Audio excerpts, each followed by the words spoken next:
production of West Virginia Public Broadcasting.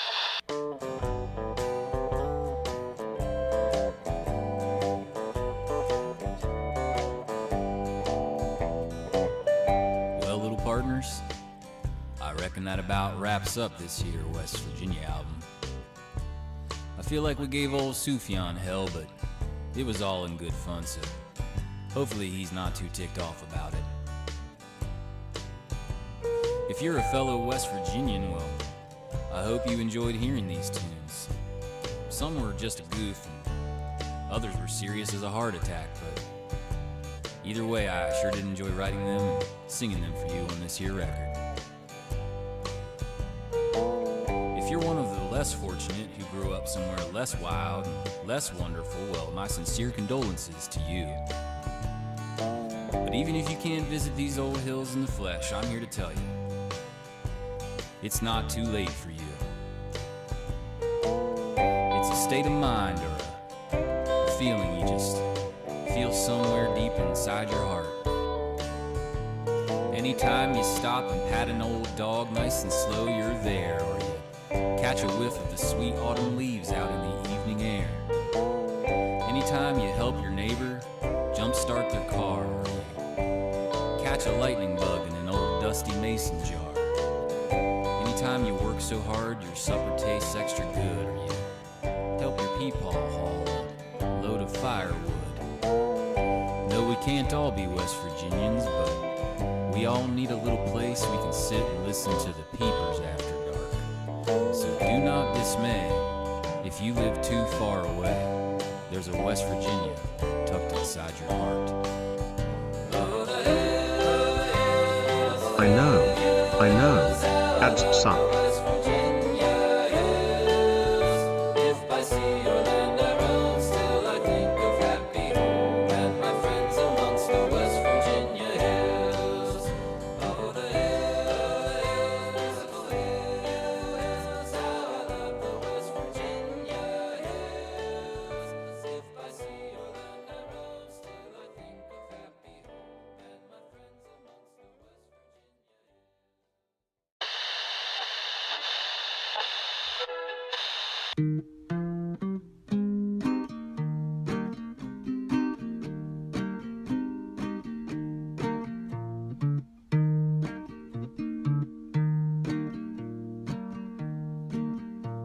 A lot of folks think that West Virginia is the west side of Virginia, and that's not correct. No, it's its own state, a whole other state. No, that's not correct.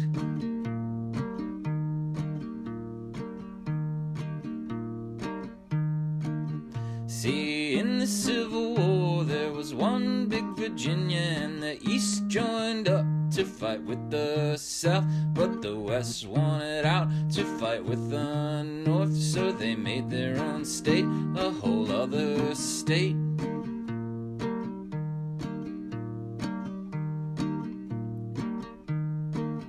Now I grew up in West Virginia, and my pop worked at the coal burning power plant where they burn the coal that you always hear about when West Virginia comes up in politics.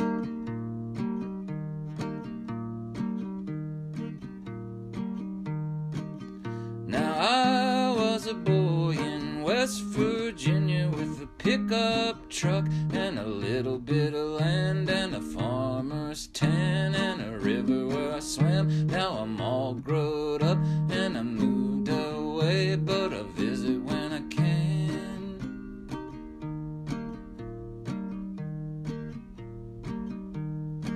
Singing la la la down in West Virginia with the golden trout and the rhododendron and the old black bear and the sweet fresh air where it's wild and wonderful, wild and wonderful.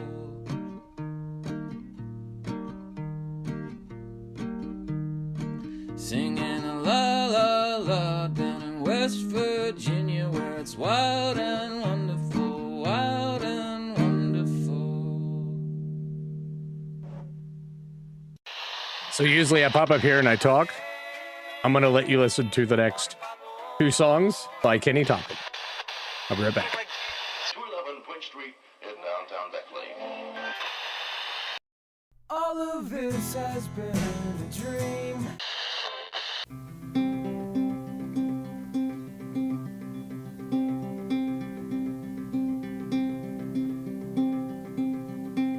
West Virginia was founded by a man, and his name was Morgan Morgan.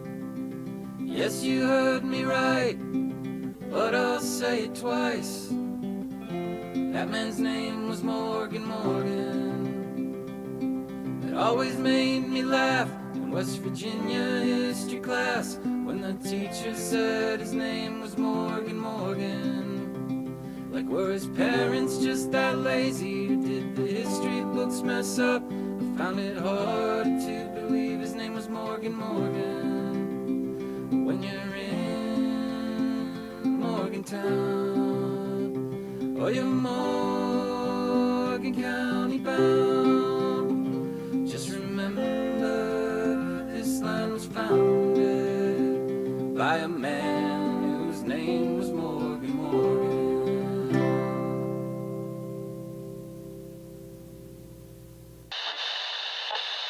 Several riverfront homes were simply gone when the sun came up this morning. Where once had stood a community of mobile homes, the only reminder was a single twisted frame, its dwelling structure a quarter-mile downriver, smashed against the riverbank. That's my house right down there, that trailer. It used to be up here. Now it's down there. I get cleaned up, you wear your special dress, and we head down to that secret place we kissed when we first met. And I get down on one knee, and I pull out from my pocket your grandma's diamond ring. I'm about to ask those 4 words you've been wanting me to say. Then the Mothman comes, rips off both our skin, and flies away.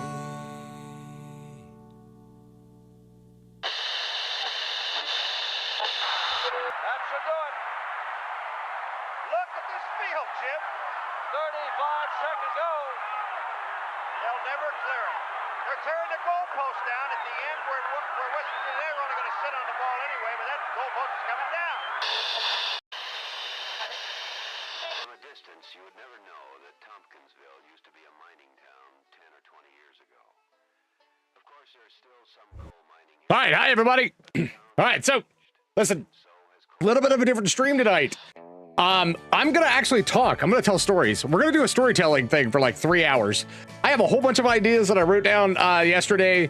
I was trying to find pictures, and that's not gonna happen. So like, what I'm gonna do is I'm gonna give a little bit of introduction about Petersburg, West Virginia. This is not a history lesson, okay? If you want to know like history about Petersburg, West Virginia, there's links down below in the information on YouTube.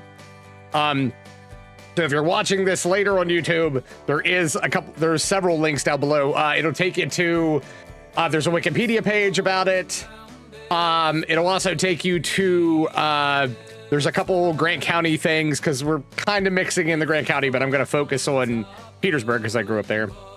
I also was in Morfield a lot, but we're going to do Petersburg. What I'm going to do is I'm going to show you through Google Maps places. I think that would be a cool idea to do it. And how to do it, I'm just going to take you on like a little trip. And I'm going to try to take you back in time whenever Gerg was a kid. Tell you stories is what I'm going to do. So I thought this would be a cool way to do it. As I get older, I'm 42. As I get older, some of the memories that I have of Petersburg kind of slide out. And they're kind of going bye-byes. And I really want to like preserve them. At least so people can go back and watch this after I'm dead and be like, hey, you know, this is It's Gerg. Gerg. You know, this is Greg. So, all right. So let me give you some insight into me. My nickname is the Gerg, given to me by my brother, who liked to switch my name, which is kind of cool. And he actually gave me the Gerg title. Sorry. Indigestion, apparently. And then I also had another nickname in high school called Ray Times 2, or Ray Ray. I watched a gangster movie and liked the name, so I picked it up. I also floated around the internet as Spawn 2099 for a little while, and then, you know, kind of ended up on the Gerg thing. And real name Greg. Real name's Greg. So some of you in here tonight are going to know me as Gerg. Some of you are going to know me as Greg. It's obvious, right? It's obvious the name's Greg with the nickname. But basically what I want to do is just like travel with you guys. So that's what I want to do. I can't hear the music it's playing. I don't know if the rest of the West Virginia album is going to roll through because it kind of did some weird thing where it's like picking up what you should be hearing, but like not necessarily going to play that. But that is the West Virginia album by Mr. Husband. If you want to check it out. So Mr. Husband is on Spotify a lot. Let me get the next one so that you guys could see the information. It'll be at the bottom of the screen, right? Hold on. Now. So next song is called Meemaw, Mr. Husband. You want to look that up on Spotify. So basically what we're going to do, I have a list. I have a list of things. Okay. I have a list of things here. Okay. I want to go through stuff. I'm also going to show you, let me, just in case I need to grab Spotify, let me move this over. There's no alerts, no sound effects tonight. If you're on my normal streaming channels, that's not happening tonight. I'm not going to let you do fart noises while I'm telling stories. I want this to be legit. Like, I want to tell people stories. Like, this is basically fireside chat with Gerg. Hold on. Alexa, turn off leg lamp. Okay. Alexa, turn off standing lamp. Got it. Richard, how's it going, buddy? How's it going? Why did this come on? Hold on. Was that not working? Oh, I disconnected it. Hold on.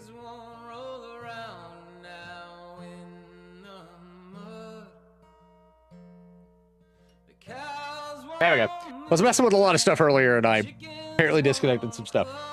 I'm waiting for my turkey granddaughter to come up. But hi, Richard. How's it going? I will call everybody out in chat. So listen, if you're on YouTube, if you're on Kick, if you're on Twitch, let me know you're on there so I can say hi.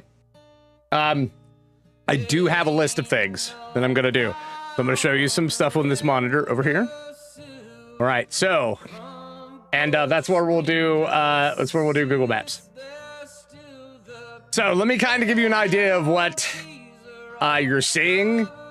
So on this screen over here, that is my cousins and I. My brother is the one in the red, the blue and red. And that is me in the camouflage sitting on that chair with the toys in his hand. Pretty sure I'm holding G.I. Joes. So that is me as a kid. To the right of that is my grandmother, Nana Rambo, as I called her, and my Aunt Carolyn. Down below that is my parents. And on the other side is me and my cousin Judy. My cousin Judy was 10 years younger than me, was like a sister to me, and she passed away of cancer. So you're gonna, I have a whole section about her tonight because it still kind of hurts. Still kind of hurts. Like she was my partner in crime. It still kind of hurts. So we're gonna talk about her. But what I wanted to do was just kind of like give you sights. So top picture of the 6. That top picture is the old Grant County Bank that still sits there to this day. It actually has they couldn't do the U, they did the V, so it actually looks like it says Grant Coventry Bank. Beside that is the courthouse that I was in and out of a million times. Mainly doing research. I don't want to say that I was in trouble with the law, but I did go there one time for a court thing for school, I think. Beside that is a picture of Virginia Avenue. We're going to talk about it a little bit. Virginia Avenue is one of the main avenues in Petersburg, West Virginia. The picture straight down below that, that's right behind me, that you cannot see, is of a fort that is actually in Petersburg called Fort Mulligan. I was trying to find information on that and I couldn't find a lot. If I find what I wanted to find, I will send you a link to that. Dad and I went and took photos, and there's actually photos of my father that my father took of the fort in this magazine. So I'm trying to find it for it. The mid thing is called Fort Hill Motel. Beautiful hotel. The reason it's on there is because my half brother, Georgie, his mom and dad would bring him and we would go swimming, and I would hang out with him a lot. And that's like one of those memories that I remember a lot of us, like of me going there visiting him, because they would come in from Elkins and we would hang out. The picture right beside that, so this is all the way on the right side that you guys are seeing. That's just some stores there. There's a bar called The Office that is sitting at the very end of that. It's right in front of that red vehicle, if you can see that red vehicle. That is the place that I got my face licked by some girl I didn't know, which is a really interestingly funny story. Just went to the place to get drinks with friends because they were going, and was like, yeah, I'll go. And then some lady came and licked my face. So, you know, stories. Let's see. And there's some wonderful people there. The people were nice that ran the bar, but yeah, some girl I didn't know just randomly came up, told me that I was a cool person, licked my face. Down below that is the Tri-County Fair, which covers Hardy County, Grant County, and Pendleton County, pretty sure. That is the Tri-County Fair. I went to that every year. And we would actually march in band and end up at the Tri-County Fair and then be able to run around in the Tri-County Fair. I want to say for free. I'm not sure. Beside that is the Petersburg Town Pool, which is still open to this day. And looks exactly the same. And then in the background of that, and further back, you see the giant parking lot that everybody goes to. That parking lot was the hangout spot in the evenings after school or in the summer. And it was divided. So there was division in that parking lot. It was split up into groups, which was really weird. So like, I don't know. So like, I would just kind of drive around and mingle with everybody because like, I don't know why the division, but yeah, it just seemed to happen. I don't know why. So, and then the very bottom one on the right, all the way to the right, that is that's an aerial map. That's an aerial map of Petersburg, West Virginia. And it shows going out to the right of that map shows Welton Park, and I'll explain to you what Welton Park is. There's a really cool little thing there. So if you're ever in West Virginia, if you're in Grant County, check out Petersburg. I'm hoping this will like entice you to want to go see the weird place that I lived. Not weird. It was just normal. It was a little small town in West Virginia, but I thought this would be a cool way that you guys can get to know me a little bit better. And like I said, I can tell you stories because I have tons of them. So, all right, so I have structure, kinda. It's gonna jump around. There's gonna be a lot in this. There's gonna be a lot in together, and if I accidentally throw stuff in together, I apologize. What I wanted to do basically was I wanted to do what happened whenever I was growing up, and that's how I wanted to do this. So my grandmother, this beautiful lady right here, she had a mass ton of kids at her house constantly, all cousins. And I don't know how she kept her sanity. I'm not even gonna lie to you. Like that lady, I don't know how she did it, honestly. But anyway, named her Nana Rambo. Her nickname is Nana Rambo because of the fact that if you were right, she would argue you to the point that you were wrong. Like that's how she was. And if it ended up that you were still right at the end, then she'd just hold a grudge. So, loved her to death. Great lady. Could just be stubborn as a mule, but everybody knows has grandparents, grandmother like that probably. But I miss her. I miss her like crazy to this day. I actually, a couple years before she died, I actually got a video of her talking about telling stories that she told me. She was pretty clear on some of them, but they kind of jumbled around and changed a little bit. If I could ever find that video again, because I lost most of my videos and it kills me. If I could ever find that video again, I'll show you guys some streaming. But anyway, so let's talk about my grandmother's. So my grandmother's house is right here. Okay. Oh crap. This is gonna be bad. Hold on. I'm gonna have to get this over. Hold on. I am completely and utterly confused of where I'm at. Okay, so there we go. Never mind. Hold on. I have a list in front of me and this is gonna throw me off. So anyway, this is my grandmother's house right here. This house. Okay. So,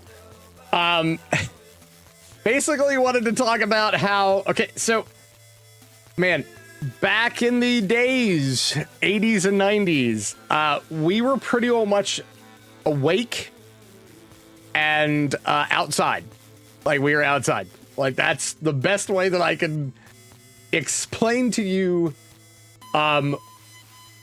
what we did. We were outside. We were told to go outside. We were told to kind of like, you know, keep ourselves entertained. This house, which it doesn't look like much, had a backyard. There was a garden here. There was a backyard here. That backyard was our wiffle ball, basically filled. So it is down slanted and uphill. So it is absolutely uphill. What basically down here somewhere would be a home plate. You would run up this hill over to here somewhere or up further, down and then back is how it worked.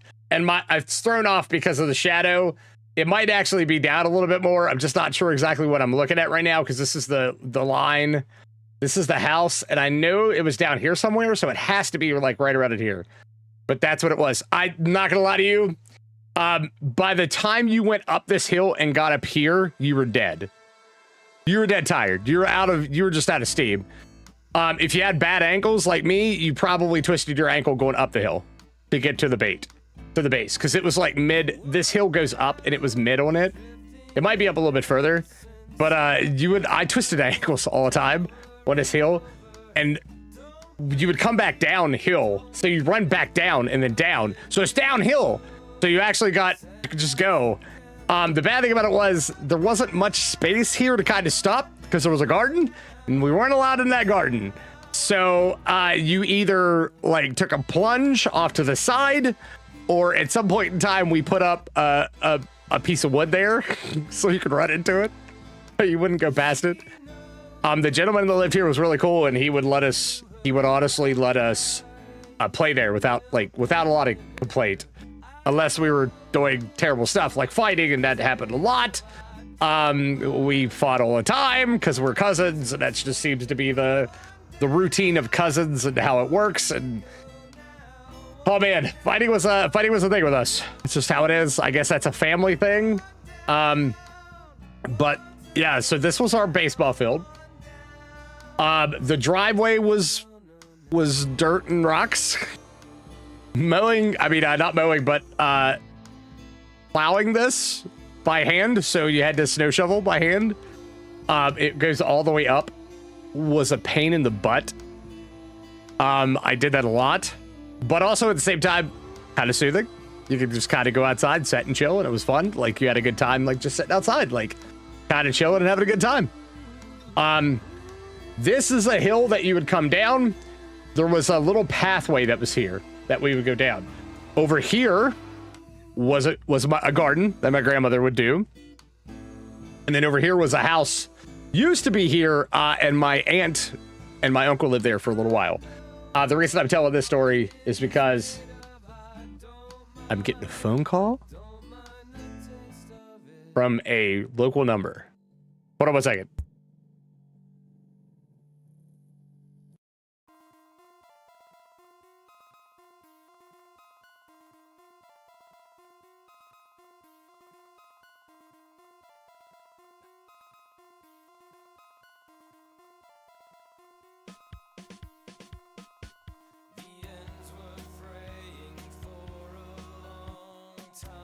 Okay, so they're flushing our water lines July 14th, and we're gonna have cloudy water.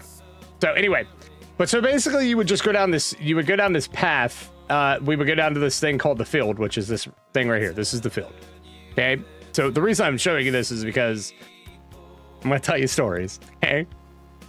I got some stories about the field.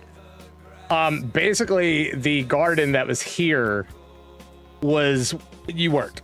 Like my grandmother would basically have you come down to the way she kept track of you was to make you work in this garden. So you would work in this garden that was here. You would help plant. You would help pick. And we did that a lot that I could remember. Man, so really funny story. The reason I told you about this house being here is at one point in time, a story that I remember is my aunt and my uncle lost a little snake, probably not that big, little gardener snake, probably like that big, like just this tiny little snake. And that's a good distance for it to go, but it was a really good place for it to go if it was going to go somewhere. It probably didn't go that way. But I was definitely afraid of going back to that garden for a while because I was afraid that that gardener snake was going to be in there and was going to eat me. Gardener snake was that big. It was a tiny little guy. And I couldn't be afraid of it for long because like I couldn't have fear of it for long because like my grandmother wasn't going to let me do that. But yeah, I was afraid this little gardener snake was going to just eat me alive. And it was this tiny little thing, insignificant little snake that wouldn't have hurt me at all or hurt anything else. But as a kid, I was way afraid that thing was going to eat me. So I avoided this for a little while, for as long as I could, which was probably just a couple days, I think. And then I got yelled at and was told that I had to go back to this garden and help. But we always did the garden. Down here. Oh man. So down here in this field, whenever I was younger, I had a lot more balls than I did as I got older. Okay. Like I was brave. I was a brave little toaster. Not gonna lie to you. Very brave little toaster. And, I didn't want to believe in the CMT, like, stopping me from doing stuff. So, this thing is full of holes. I don't know if people dug there for if people would come by with metal detectors and would dig here, or if there was animals. I'm not sure exactly what was there because I was young. I didn't even pay attention. There's probably groundhogs or something in this ground, but this ground was so full of holes that whenever we would play football, because we played football a lot down here because of the field length, I tried to run a lot of times to catch a football, but would usually end up twisting an ankle or falling and would have to set out. I sat right here on the edge of this field for the longest time because it was just twisting ankles and falling over for me. So they finally, my cousins, who were very kind, finally let me be the all-time quarterback. So I was all-time quarterback. One of my cousins, I could honestly grab that. I could grab a football and just toss it to him, and he could catch it out here. He was always under it. I still don't know how, to this day, how that happened. But he could always, I could throw a ball up in the air and he was always under that football. There's a house down here where we used to go play. There was a kid that lived here. We would go here and play in his backyard. We play football the same way. Legit same stuff. So we would, I could he would let me be all-time quarterback on our team. Well, what we did was we switched. So we had one person that would run and the other person that would quarterback. My cousin was really nice and let me quarterback all the time, and he would run, and I could just toss the ball. The only time that I can remember, I can fully remember in my life that I can actually do something sports-wise, and be like, I did it. Like, yes. You know what I'm saying? Like, I'm good at doing this. Because any other time, it was like basically, you know, twisting ankles and killing myself. We played here a lot. This was our basic playground, if not up at my grandmother's in this backyard. Man, there's so many stories in that backyard. The bad thing about it is I have a lot of those stories based in my head that I really want to talk about, but I don't know if all of them are true. Because I have dreams, like my dreams used to be like so weirdly real that I couldn't tell the difference between dreams and reality, like sometimes. But I can tell you fights, a lot of fights happened in this backyard. I will tell you a really funny story on the hill that's here, and I know you can't tell it because there's no, is there topography? Hold on. No. Rain maybe? No, it's not gonna work. Okay. But I can show you this hill. It's not giant, but it was a hill there. We used to go snow. We used to go like sleigh riding down this hill. We would attach a garbage bag to a pillow, and it just never worked out. It wasn't steep enough for that. We tried. We always gave it a chance. It wasn't steep enough for it. It was you would always like get midpoint, roll out, and fall on your face. Like it was just one of those weird, like funny little things that I remember from growing up that we just could not pull that off in the correct manner. And I was in the snow face first more than I was setting up. So like, I think for most of the time, whenever we went outside to play in the snow, I just kind of gave up on like playing in the snow because I knew that I was probably going to be just. Let's see, what else do I got on my list? Wrestling. Okay. Wrestling was a big thing in my family. Professional wrestling was sports entertainment was a big thing in my family growing up. Like very big thing in my family growing up. I took on the mantle of, hold on, let me see if I can show you some. I took on the mantle of being this man, WCW Sting. I was always starting out. I was, of course, the early Sting. So I was the blonde Sting. Where's this at? Like this Sting, like the blonde Sting from early Sting. I know. I was always this guy. Know. Ads suck. So I was always the Stinger. Until I always played as wrestling for the longest time until we just started making up our own characters. I think I was even Sting later in because of whenever he became Crow Sting. I dug this gimmick. It was like, man, yeah, this is kind of cool. I actually, because of him and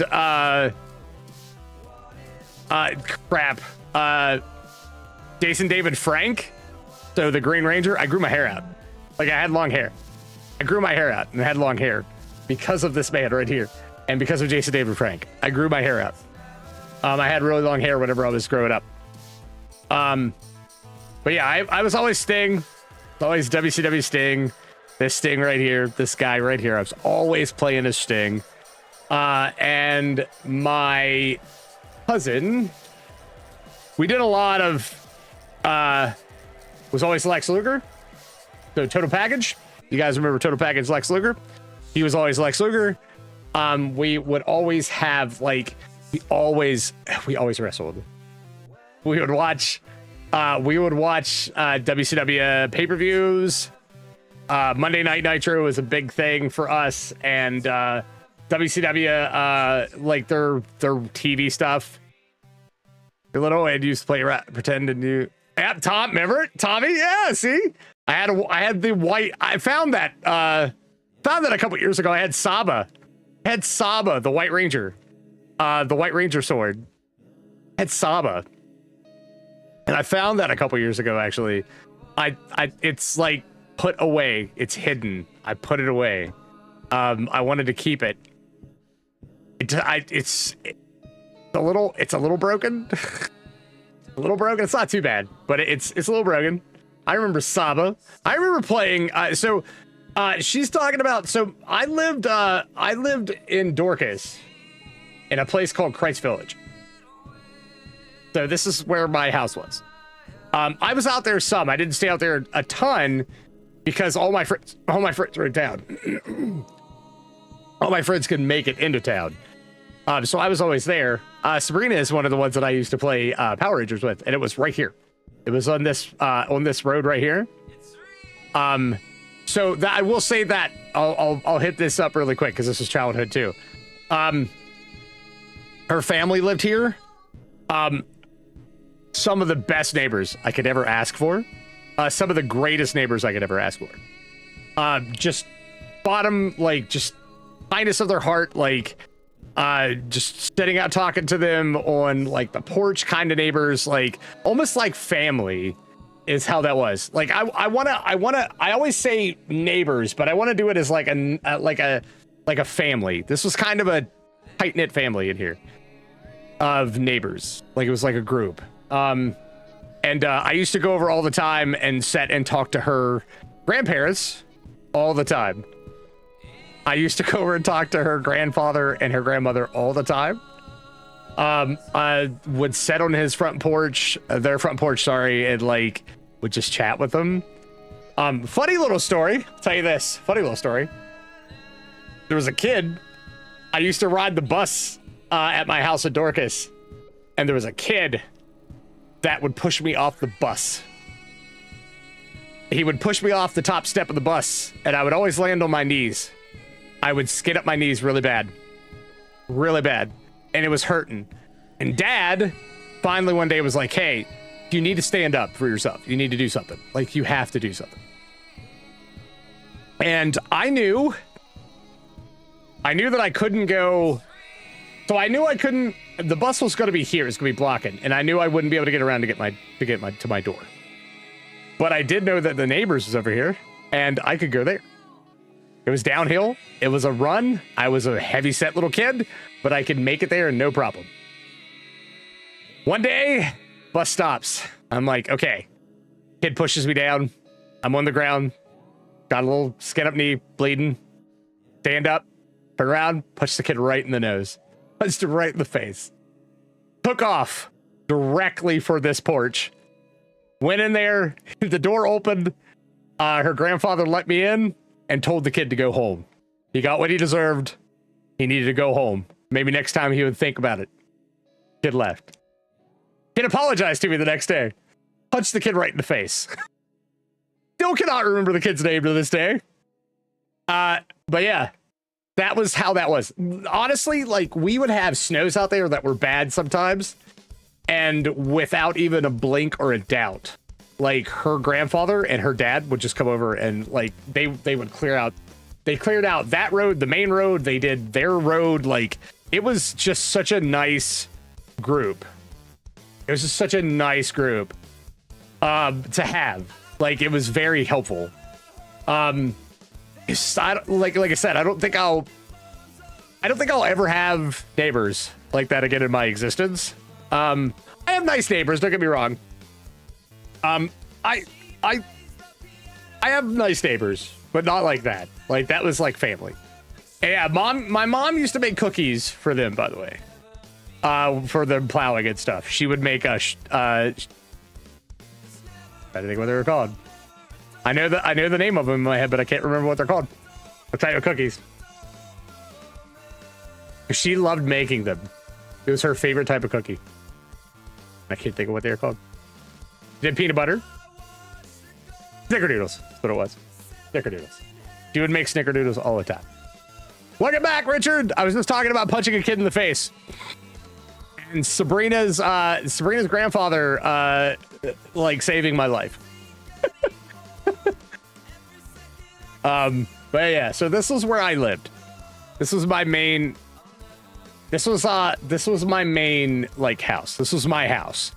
But I was in Petersburg a lot because of that area, because that's where, like, all my friends were, and, like, all the kids were, all my cousins were at my grandmother's house, stuff like that. But yeah, I had some interesting adventures around this house. I'll talk a little bit more about, tell your favorite. Now, wait a minute. Which one is your favorite? Because if you're talking about getting, there's so many dumb stories. Which one is your favorite?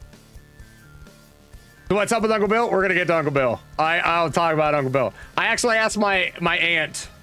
I asked my aunt about it, by the way, to make sure I could talk about it.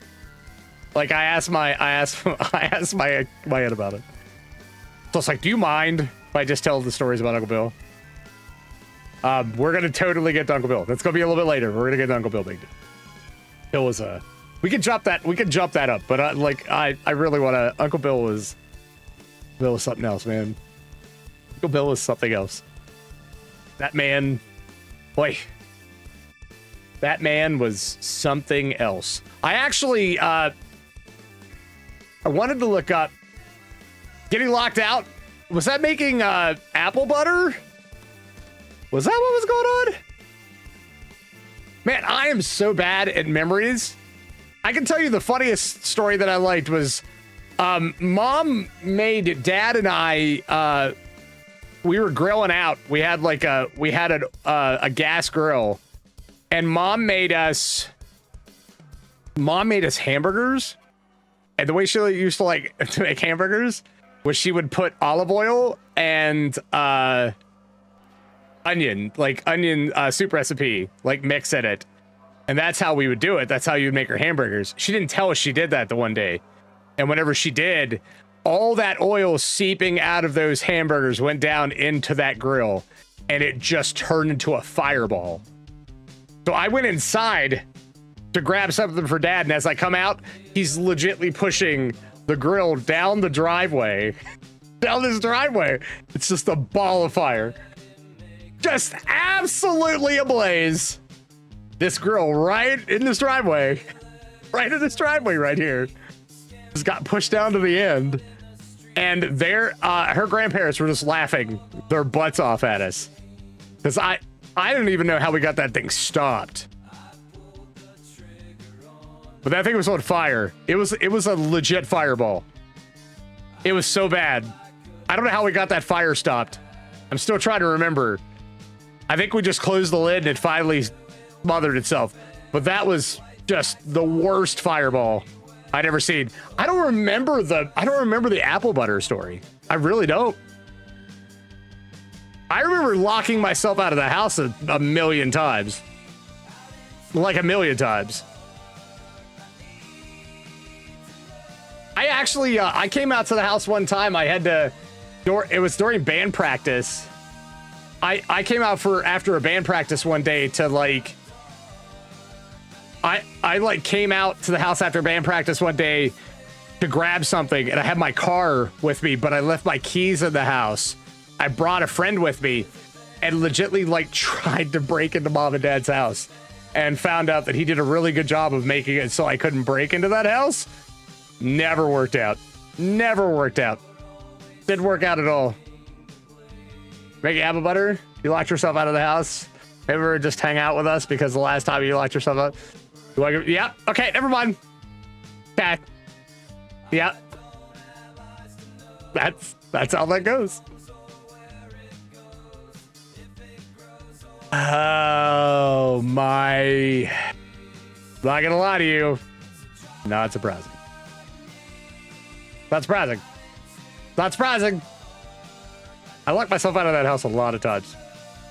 A lot of times. I didn't want to, like, Mom and Dad woke. I mean, Mom and Dad, like, slept.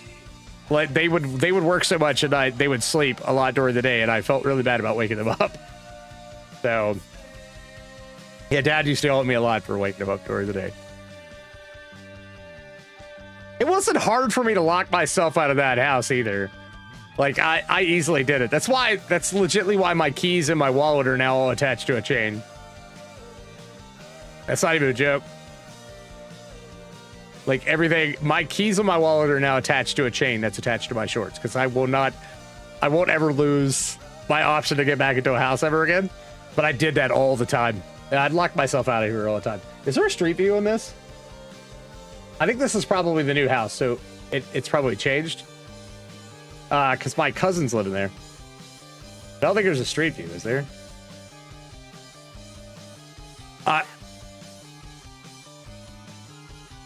Yeah, we sat and watched the stars. There was one night you came home and we just sat on the driveway or sat somewhere and watched the stars. Where were we setting on? I want to say it was a truck, but I know that wasn't true. I think we just sat in the driveway. Sat in the driveway in lawn chairs. That's something else I can talk about. Good day. Glad you brought that up. Glad you brought that up. I could talk about that in Petersburg too. Yeah, we sat in the lawn chair and talked about the stars. And then we talked about the Beatles. I still have your Beatles thing here. It's actually so the weight of the thing broke the frame it was in. It's under my bed. Trying to get it reframed. I have like 5 things here that I need to frame. I need to buy frames for. So yeah, it was the tailgate. That's right. We sat on the tailgate. That's right. That's right. But yeah, we straight. I locked myself out of this house so many times. There was one time I locked myself out and just left, went into town. Like whenever I had a car, because I locked myself out. For some reason, I never had my keys attached to my house keys attached.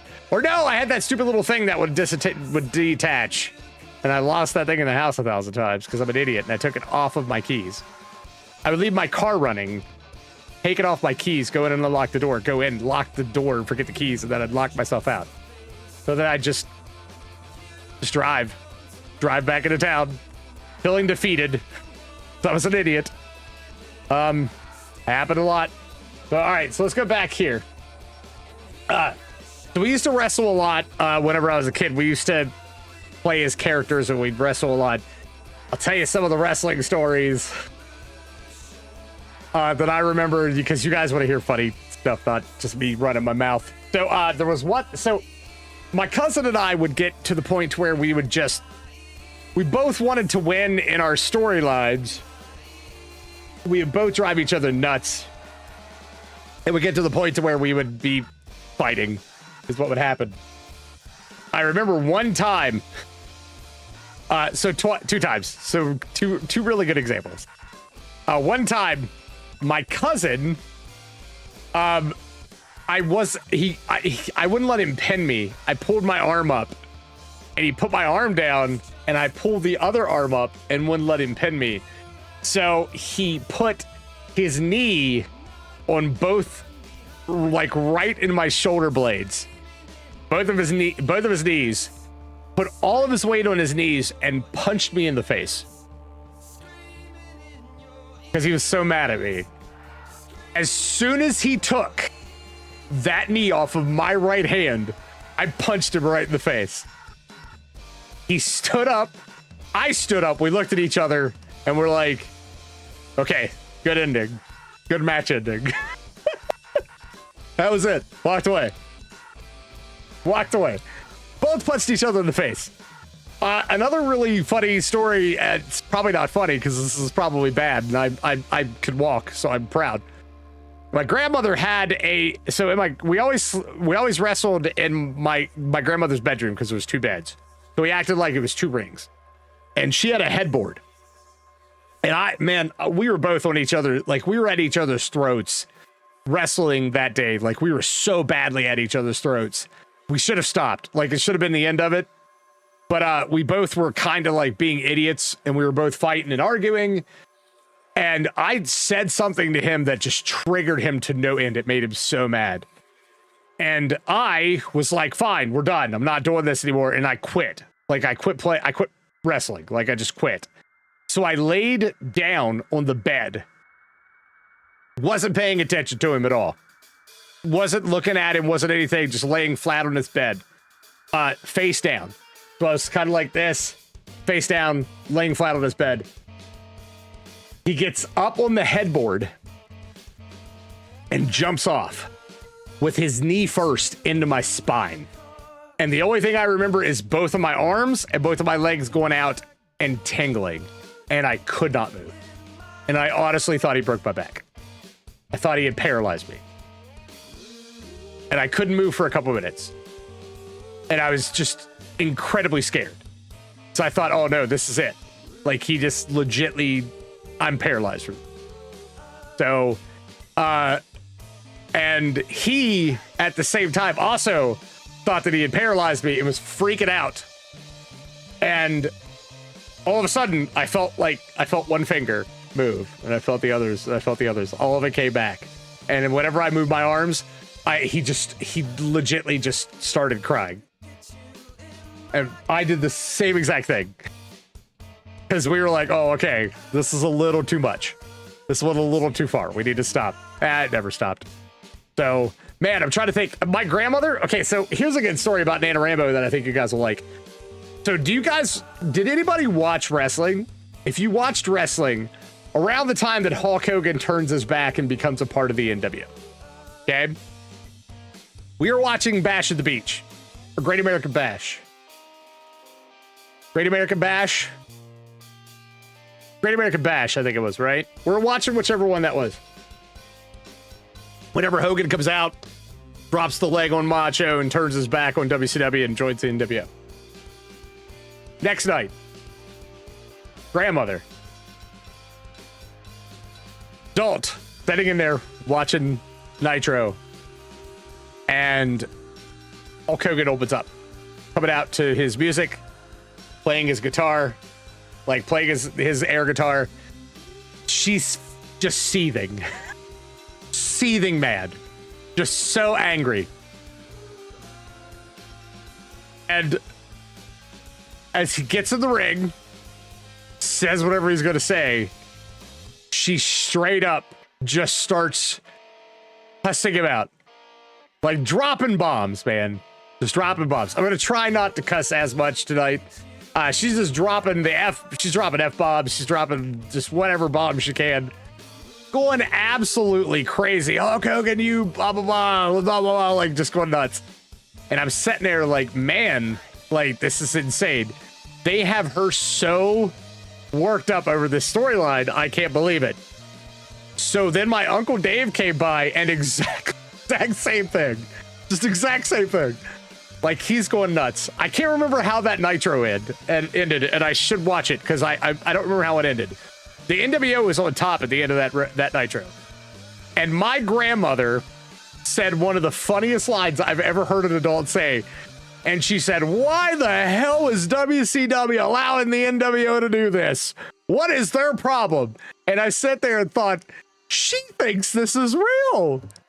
She thinks that the NWO is legitimately a part of WWE and it's come in to take over WCW.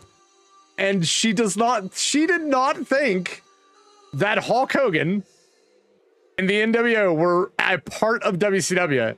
She threw one hell of a fit, dude. She was just going absolutely nuts. And it was almost every time. If she would have had something in her hand, she would have thrown it at the screen. Probably would have broke the TV. Like, she just went absolutely nuts. And I just could not believe. Like, I still can't believe to this day. Like, they were so enthralled and in that they honestly thought that Hulk Hogan was allowed to just come in and take over WCW as the NWO. I'm just like, man, wow. Like, that's just absolutely nuts. They did such a good job with that storyline. Apparently, it caught him and it worked. Another wrestling story I'll tell you about. So, one evening, my cousin and I'm not saying cousins' names because, like, down the road, I'm going to tell a story, and I don't want to say any cousins' names because I don't want them to. Yeah. So anyway, but really funny wrestling cousin. Well, not funny. Not funny. It's kind of tragic, but funny at the same time.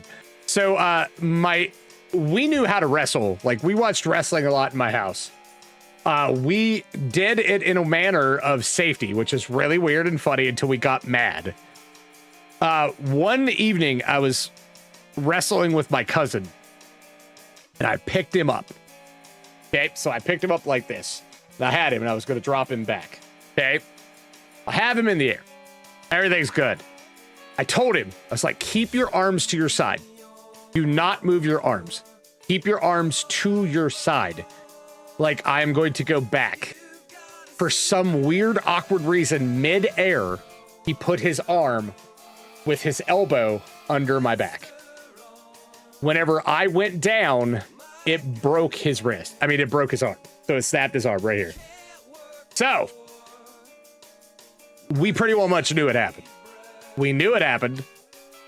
Both of us were pretty sure it was broken. I went into an absolute panic because my grandmother hated us wrestling, number one. Number two, always yelled at us for wrestling. And number three, this was going to be the end of our wrestling, guys. This was done. Like, I was 100% sure this was the end of wrestling in my grandmother's house forever. Like, this is done. Like, we're going to have to do something else. This is over. Wrestling's over. So the first thing I did was I told my cousin, I'm like, hey, calm down. I'm like, calm down. I'm like, if you don't tell anybody about this, I'll give you my Super Nintendo. He was like, okay. Told nobody. Goes to bed. All right. No sleep out of me that night. Just no sleep. I'm still a kid. Like, I'm a kid at this point. No sleep at all, man. So worried about him. He's like thriving in pain all night. Like, it is terrible. So the next morning he wakes up, that arm is black and blue. You could tell it's broken. No way we're gonna get out of this. I'm gonna have to tell grandma. So I tell my grandmother. And the first thing she says is, I told you I don't like you doing that wrestling in the house. Like, going crazy, freaking out. Like, she's just going nuts. I'm pretty sure I got smacked 2 or 3 times. She was going crazy. She was freaking out. And they take him up and find out his arm's broke. Like, trying to, like, I'm like, listen, grandma, like, calm down. Like, everything's good. I didn't mean to do it. Like, everything's good. It's fine. Like, you know, like, just fine. Like, he's fine. Everything's good. Like, I made it better. Cousin comes there. I was like, I can't give you the Super Nintendo. It's not mine. But I'll let you borrow it. Yeah. So, broke the kid's arm. Yeah. Broke his arm. Broke his arm. He was a couple years younger than me. But legitimately broke his arm by the way the land happened. Yep. And I was pretty sure. I was a young kid at that time, and I was just trying to throw out whatever I could to try to get him to just be quiet. So he went to bed, and then the next morning it was done. Like, we were out. Man, there's so many times I got smacked as a kid for just doing dumb stuff. So after that, you know what's really funny? After that, I never picked anybody up like that again. Never did that move again. Would never do that move again. Just would not. It was off limits. I think I started doing like a DDT instead.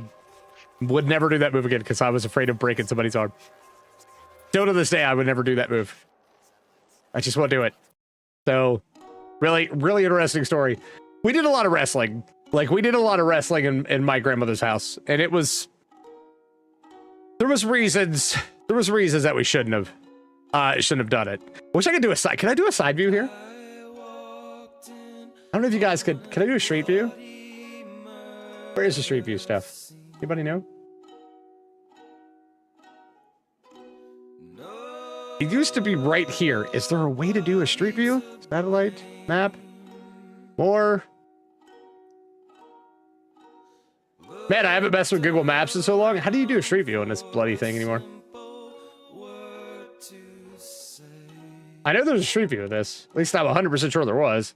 Did they stop doing street views? Getting smacked was part. Yeah, getting smacked was definitely part of our generation. I deserved it though, man. I deserved this. I'm not gonna lie to you. I'm not even gonna pretend like I'm not even gonna pretend like I didn't do stuff that deserved to get me smacked. Let's see. Hold on. Yeah, there it is. Okay. So this is my grandmother's house. Okay. And I really want to show you the reason I'm doing this is okay. So there was a front room here. Okay. What is that? That is the weird. That's weird. Weird. Okay, so there was a front room here. So you go in here and there's a front room.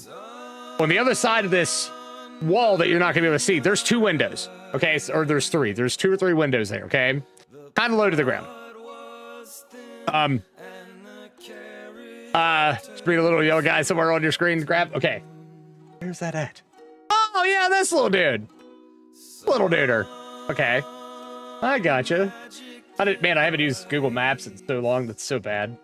I feel like I've lost it. So anyway, in this room was 2 windows. One day, my cousin and I, same cousin. It's probably me and him a lot, getting in trouble. Same cousin. We were playing football in this little room, and passing certain squares was 5 yards, and that's how we played football because it was raining outside one day. And I have no idea why, but for some reason, we were playing tackle football. We were playing tackle football in the house. Anyway, so I had the ball and I was going to run. We actually did. It was just me and him. We actually did passes to ourselves, which was really funny. But I was gonna run past him in this little room that didn't have enough room, and I faked to the right, went back to the left. He read me, grabbed me, and tackled me, but we were over too far. And before we knew it, both of us went out that window halfway. We busted a window out with our heads. Both went out. We grabbed each other with our other hands and pulled each other back in. Glass just coming down everywhere. Neither of us got cut. Still don't know how that happened to this day. We both almost slid out of this window and went outside into the yard. The second we pulled each other in and looked at each other, we were incredibly happy that neither of us got cut up. We were so excited about not getting injured. The problem with that was the next thing was telling my grandmother that we had done it, and we were frightened. It was heard. No hiding that. I remember her coming out. She went from semi not mad to incredibly. I have broken leg stories too. I'm gonna tell those. I know. Yeah. I know. So she came Ads out. suck. Sorry, that's on Twitch. She came out. She was kind of normal, and then her face just drooped. She got mad. She got so mad. I got smacked. There was probably, I would say, maybe 50 feet to her couch from that room. I got smacked the whole 50 feet. Like, I got smacked 50 times. It was every foot. Boom, boom, boom, just smacked. I got smacked 50 times and had to sit on the couch. My cousin got smacked about 50 times, sat on the couch. We were not allowed to move off that couch. It was so bad. It was so bad. She was so mad at us. The next day, whenever we woke up, she made us sit on that couch again. We sat on that couch for more than 24 hours. No TV. Just sitting on that couch. This was before cell phones. This was before none of us had handheld video games. We sat on that couch. We straight sat on that couch. We did not talk. We kept our mouth shut. And we walked into that room. But oh man, we broke that window. I still, to this day, have no idea how we got out of that window. Without getting cut up, because it was bad. It was the worst. It was scary. It was very scary to me. I didn't realize how close that was. Like, to me falling out. All right, so let's go to this next one. So, okay, so this is the other thing I'm going to talk about. So this is kind of cool. So we in the wiffle ball field thing that I showed you, which is out back. So let me get out of this view. Get out of this view now. How do I get out of this view? Hello. Okay, how do you lose? Oh, what? When is this taken? Hold on. Hold on. What does this take? Okay. It's not gonna help. That's been there for a while. That's still there. Huh. I'll have to figure out when their stuff's taken. Anyway, so there's the field. The field's over in this area. I'll try to like show you here. So there's the field right there that we played in. I don't think they probably didn't do the back road. Hold on. I'm gonna try to get you guys. They probably didn't do this back road. They probably went straight through, right? Try to get the backyard, and I just passed it. Trying to get the backyard of my grandmother. I don't think it's gonna work. No, so it would be over here somewhere. Oh man, there's a driveway there? Oh, there's always been a driveway there. It's down further. I can't show it to you, which sucks. So, but we should tell you when it's taken in the bottom left corner. 2020. 2022. 2022. I don't know why that was so hard to do. Here's that little hill, by the way. There's like a little hill here that goes down. Right there. There's a little hill. So this right back here would have been the thing. There was a fence right along this line right here. That was our home runs. So if you hit it over that was a home run. And as you can see, backyard, fence, road. We lost a lot of wiffle balls in the back of trucks in this place. So that's how you would get a home run. You had to hit it over the fence. As we got older, there wasn't that much of a distance to clear, so we would all hit it over. And we would either hit cars with wiffle balls, or they would get run over, or they would end up in the back of trucks, and we'd lose them completely. And we'd have to go up and buy another one. There was a place up here called Liquidators, where you could buy, let me show you the whole thing, where you could buy wiffle balls. So she had wiffle balls and bats because she knew that we were horrible and we were going to lose stuff. And we just go up there and buy new wiffle balls and wiffle ball bats, stuff like that. So, I remember we had this one year where my brother came up with the idea of having a tournament. So he wrote stuff down. He always kept statistics of sports games, like constantly kept statistics of sports games. So he kept statistics of our games and decided that year that we would play all these games, and then we would have a championship game. And we split up the cousins into two teams, and we had a championship game. We could pick which team we wanted to be from and what our nickname was.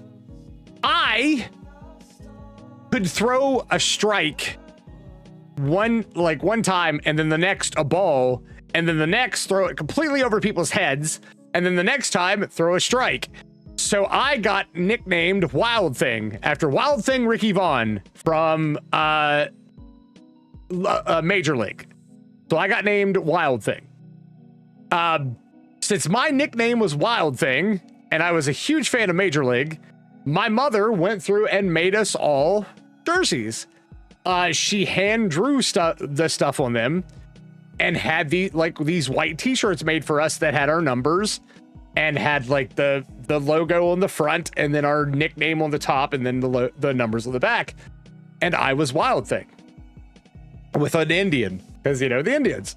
So I totally rocked that. That was an interesting day. That took place in this backyard right here.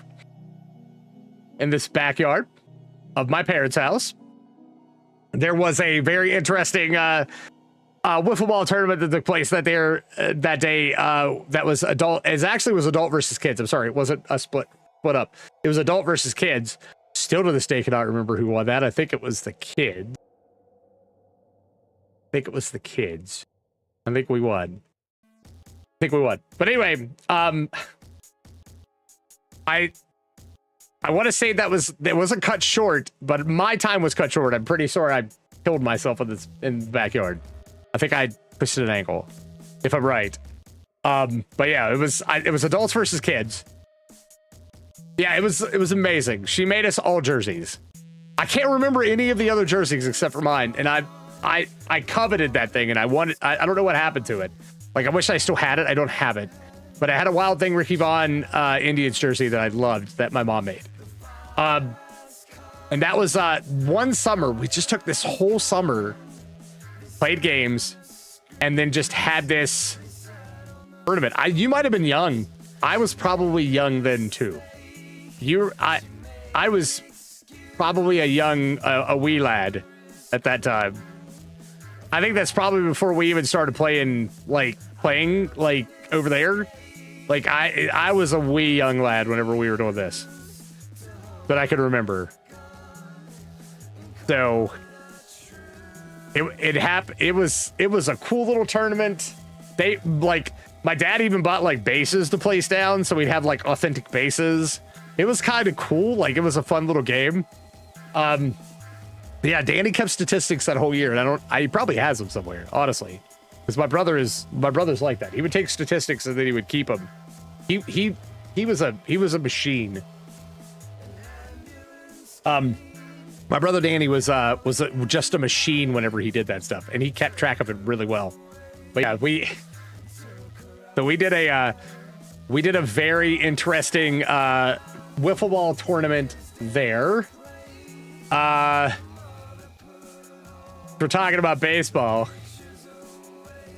I don't even know if I can. Let me see if I can find it. Hold on. How do I switch this back? Yeah, let's see if I can find it. How do I switch out of the view?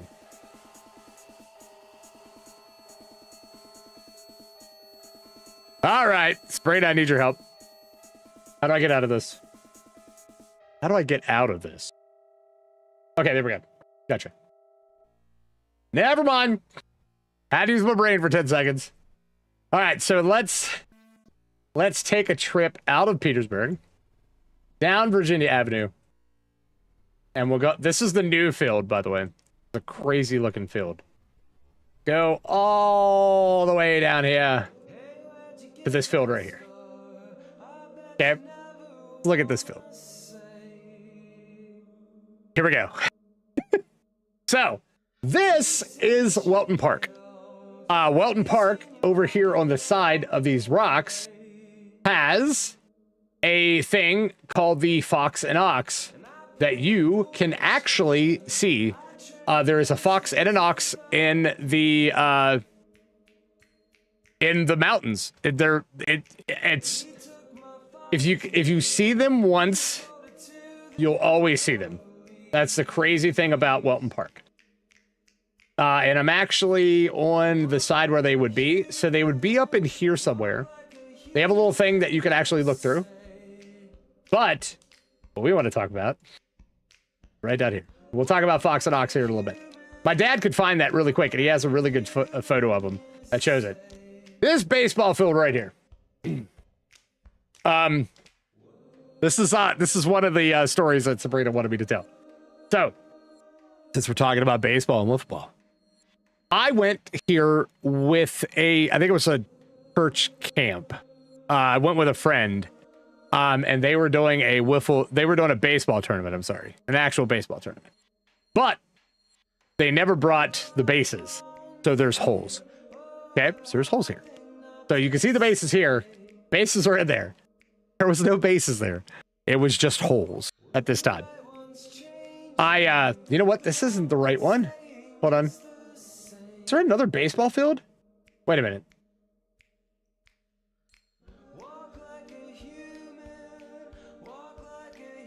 Maybe I'm right. Maybe I'm right. Maybe I'm just being weird. Hold on. Was there another baseball field here at one time? Am I drinking? Because this is a walking path, right? Was there another baseball field there? Hold on. Or am I just, like, imagining things? No, they're there. Never mind. Never mind. Never mind. I'm thinking dugouts. There's a bench. Okay, there we go. Okay, so in this little bench area over here is going to be important. So anyway, I go. Pretty sure I went to impress a girl. A lot of my stories are going to probably end up being impressing a girl. No, I did. I went to impress a girl. I had a crush on a girl that I went with her, I think. And we went to this thing and they were going to play baseball. And I was like, cool, that's awesome. So I was like, man, I play wiffle ball all the time. Baseball, you know, it's not going to be a bad thing. There's no bases. Okay. So I get up to bat. The ball connects with the bat. That ball is gone. It's out there. It's not going to get, they're not going to get to it. I can make it home. I started home plate. Yep. Started home plate. Get the first base. Yeah, they're right down the road. I saw that. That's a Michael's field. Is that it? Craziness. I'll show that again. It's nuts. So as I'm going, I hit this first hole. As I hit this hole, I hear a popping sound in my right foot. I'm like, okay, that can't be bad. You know, it must just be me. Everything's okay. As I get to second base, there's another popping sound. As I hit that hole.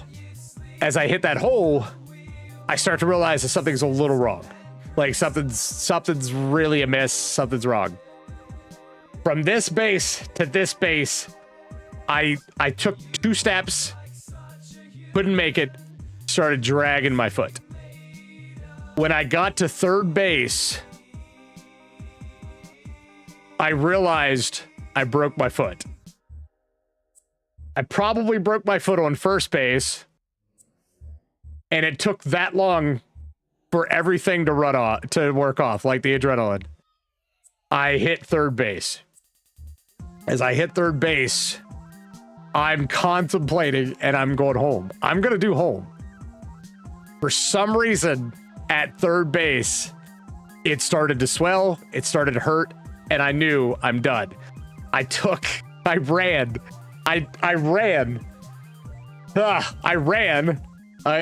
2 steps, realized I'm in trouble, and then stopped and drug my foot over to the little dugout here. Sat down. The people that were working, the people that were there that were helping the adults, one of them came over and is like, "Are you okay?" And I'm like, "I think I broke my foot." And he's like, "You're serious?" I'm like, "Yeah, I think I broke my foot." I'm like, "I think I broke my foot on first base." And he was like, "Oh no, that's terrible. Like, we'll send, like, they were gonna send somebody into town who, like, gets to let somebody know to call somebody or go to the hospital and send an ambulance." And my cousin and my aunt pulled up. They pulled in. My cousin comes over and he's like, "You ready to go?" And I'm like, "I can't walk." I'm like, "I cannot walk." And he's like, "What's going on?" I'm like, "I broke my foot. I know I broke my foot." So I was not in any way a thin person at that time. I was a heavy-set kid. My cousin picked me up in his arms and carried me to the car. And we took the ride back into town to the hospital. So, give me a second. Okay, so let me out of this. Let me out of this. You know what? Actually, I think I can go up here, right? Yeah. So we take this ride back in. Get up here. It's up here somewhere. We go up here. Can I pass me a street view? There is. Hold on. This is the other side. Yep. So we go up to the hospital. It didn't look like this before. So we go up to the hospital.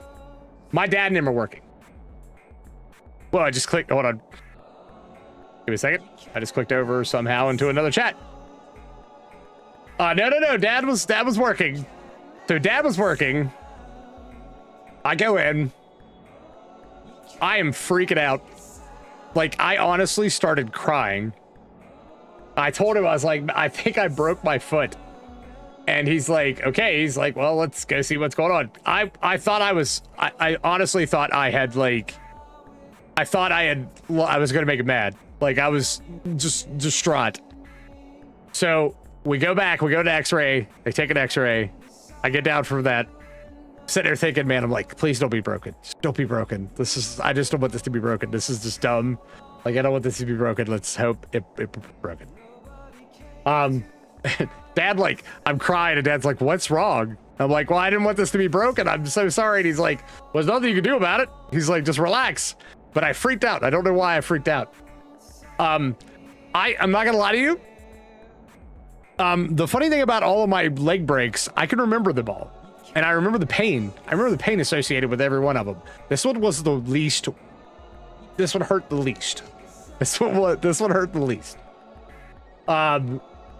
It hurt way less than the other two, like my left broken leg and my dislocated knee that I had. But it hurt. It didn't hurt as bad. I started off with this. This is my very first broken bone. Broken bone. This isn't like ankle twisting. This is broken bone. And I still, to this day, no idea why I freaked out and why I thought, honestly, that like I was going to be in like a massive amount of trouble. But I straight up thought that I was just going to be in this. I thought I was going to be in tons of trouble. And I freaked out. Completely freaked out about it.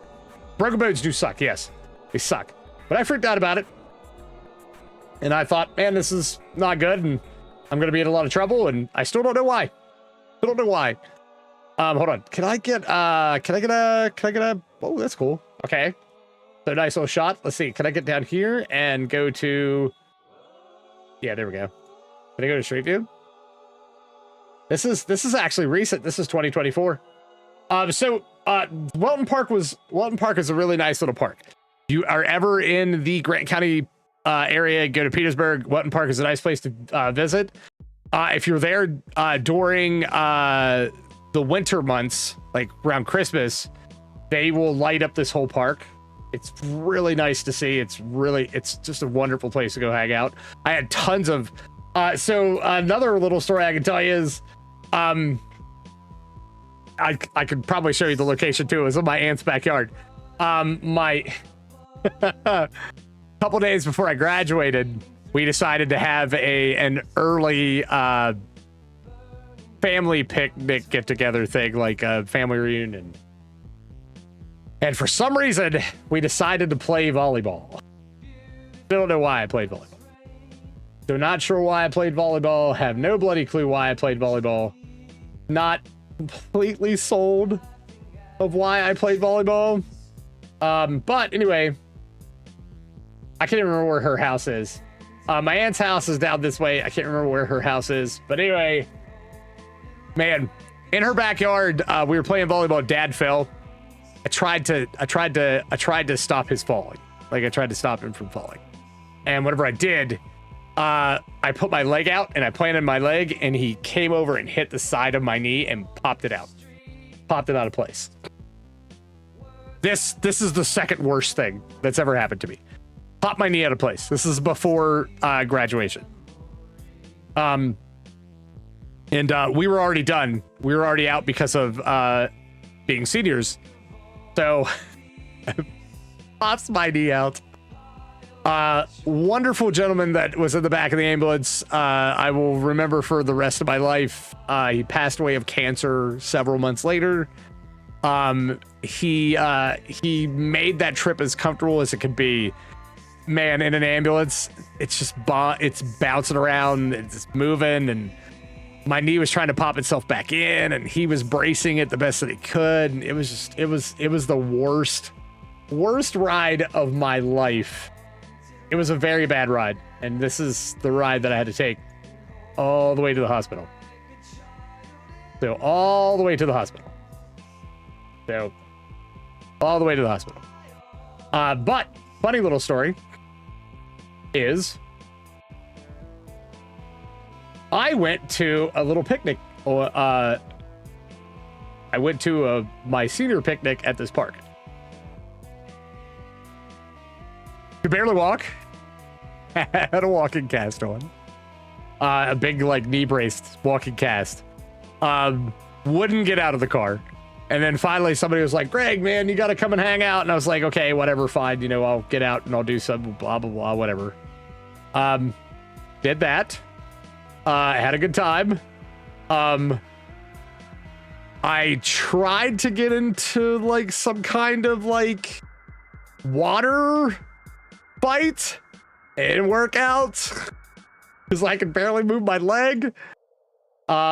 And put myself in a buttload of pain for no reason. Don't ask. I don't know why I do dumb things that I do. But it was like over here somewhere. Like we had our senior picnic. And that trip into town was horrible. Funny thing about it was they gave me a shot of I'm even trying to think of the narcotic they gave me to try to ease the pain. They gave me one shot. I was a big kid. They're like, okay, he could take two. I was still having pain. The knee was trying to pop back in. They gave me a second shot on the way to the hospital. So I got one whenever they got in the ambulance, one whenever I was halfway there. By the time I got to the hospital, no, it's not this time, never mind. This time I got one shot. By the time I got to the hospital, I was so out of my gourd that I went through that hospital. Oh man, I went through that hospital telling every nurse that I passed that I loved them.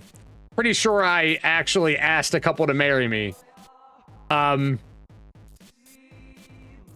Made my girlfriend that was with me at that time incredibly not happy of me. But I think I proposed to like 3 women. As I'm crying, by the way, just crying my eyes out because I'm in massive amounts of pain. I knew all the ladies that worked there and all the nurses because mom and dad like worked there. So I legitimately asked, I'm pretty sure I asked 3 or 4 of them to marry me and told the rest of everybody that I passed, man, everybody, not just everybody that I passed at the hospital. I told them I loved them. Yeah, I love you. Like just told everybody I loved them. I was just going absolutely out of my brain. Totally telling everybody. For some reason, whenever I get certain medicine, I just get really wacky, or I just get like incredibly loving. Like I'm just like, yeah, like I love you guys. I totally like. I told a lot of nurses that day that I loved them and I wanted to marry them, and everybody else in that place too. The doctor that did it was a family friend. He told me, he's like, I'm here in a couple minutes. I'm going to pop it back in. He's like, he's like, just kind of relax. He's like, well, I'll tell you whenever I'm going to do it. He's like, we'll just get you set up and everything. And he just pops it in. And then I looked at him and I'm like, so when are we doing this? He's like, it's done. You're good.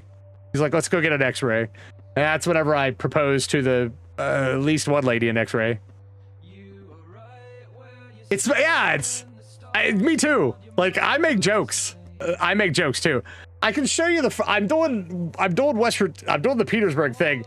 I can tell you the Frostburg story too, because I lived in Frostburg and that was the worst fracture that I've had. I mean, break. I had the worst break of my life, and it hurt so bad. And I can tell you that story. That's, man, meal and meds. Meal meds is not a good story, but yeah, I just remember like I started crying after probably from the relief after he popped my leg in. I just started crying, and everybody that walked in that ER, I was just like, I love you, man. Like everybody was like, oh man, just take him home, please get him, just take him somewhere. I was loving everybody that day, man. It's so funny. I don't know what it is. I'm just a funny, crazy person. Especially whenever it comes to pain. And killing myself. I straight up like, boy, I haven't set to talk about Halloween 2 and I'll go into that story. Because I ruined a whole Halloween party. I mean, a Halloween celebration one year with my terrible feet. Let's go to, All right, let's do this. Enough baseball talk. Let's get here.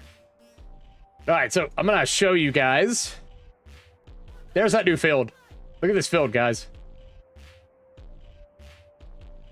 Got like soccer stuff. Has 3 baseball fields. This is the field that was built within the last couple years. Called Michael Brothers Memorial Field. That is a field and a half, dude. That is insane. That is absolutely nuts. Still to this day. Blows my mind. But that's in Petersburg, West Virginia. We went to Water Street. Let's go down. All right, so here we go. This is the town parking lot. The town parking lot, okay? This is where everybody hung out. This is where everybody segregated themselves to in different groups for some dumb reason. I have no idea why. So, but like, you would have like people that were that did sports, I guess jocks up this way. And then you would have like the country type people down here. And then you would have like probably the weird group of people over here. It's where I usually hung out. So you had like a division for some weird reason in this stupid parking lot. But in the same breath, there is a pool that I used to love right here. Right here. This is the Petersburg Town Pool. Love this pool. And the reason I'm talking about it is because I'm going to tell you a story. Did they go down this way? No. Crap! That would have been really nice. What is that? Hold on. This. Give me a second. What did I just do that showed that? Okay, so there's the water plant. There's the city park. Hold on, let me see if I can find something. Nope. Ah, crikey. Okay, never mind. I'm not gonna do it. There's Fort Mulligan. Huh, interesting. Okay, but anyway, where did I jump to? Where did I jump to? Where am I at? But anyway, oh man, I gotta find, maybe I can find that picture really quick. So basically, Town Park was the hangout spot, man. And I'm not gonna lie to you, they had the same songs constantly on the jukebox. The same songs that you could play. And 2 of them, which is really funny because I came to this conclusion one year, sitting at this pool for like 3 hours. You can meld the song Funky Cole Medina and Wild Thing by Tone Loc. Both of those songs are by Tone Loc. You can actually, they're the same song. You can slam them together and they work the same. Like you could do Wild Thing, Funky Cole Medina. Like I know. They legitimately like ads suck. They intersect. They're the same. They go well together. You can throw them in together. Like it's insanely nuts that I was in this pool so much that I know that you can combine those 2 songs to make one song. Ridiculous. But anyway, buddy pool story. Maybe funny, maybe not. It's funny to me, but it might not be funny to you. I had a friend who, one time we were swimming.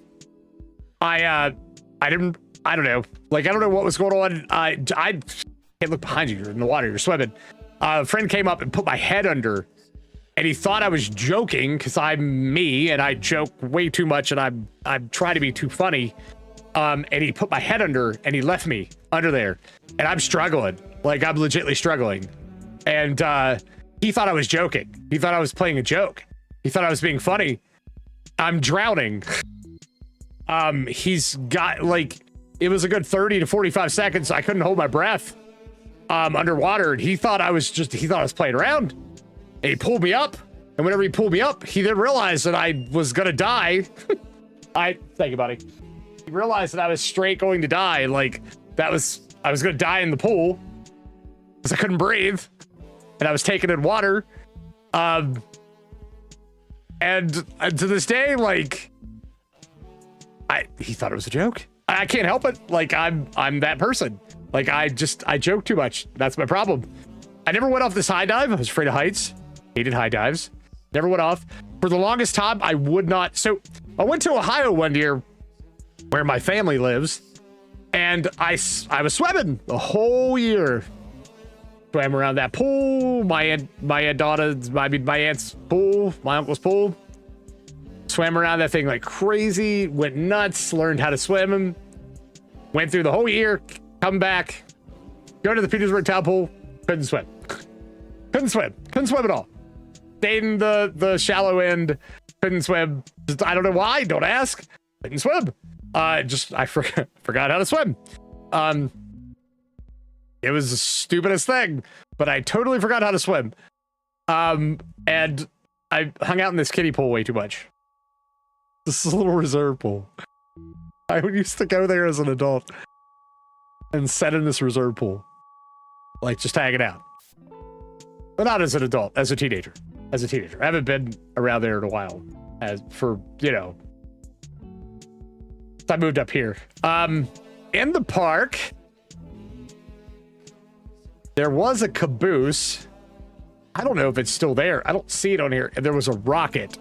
So back in the day, they would take the slide system to get out of the top layers of a school. They would take that and they would turn it into a slide and put it in the parks. And 90% of them became rockets. We had our own rocket. I sent this to somebody the other day. Hold on one second. Let me see if I can find it. I don't even know if I can find it. But I'll show you the rocket. I know I sent this to somebody the other day.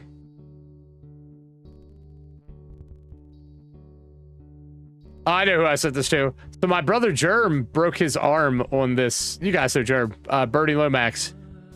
He broke his arm on this rocket. Broke his arm on this rocket. This is the rocket. That's the rocket, ladies and gentlemen. That's the rocket.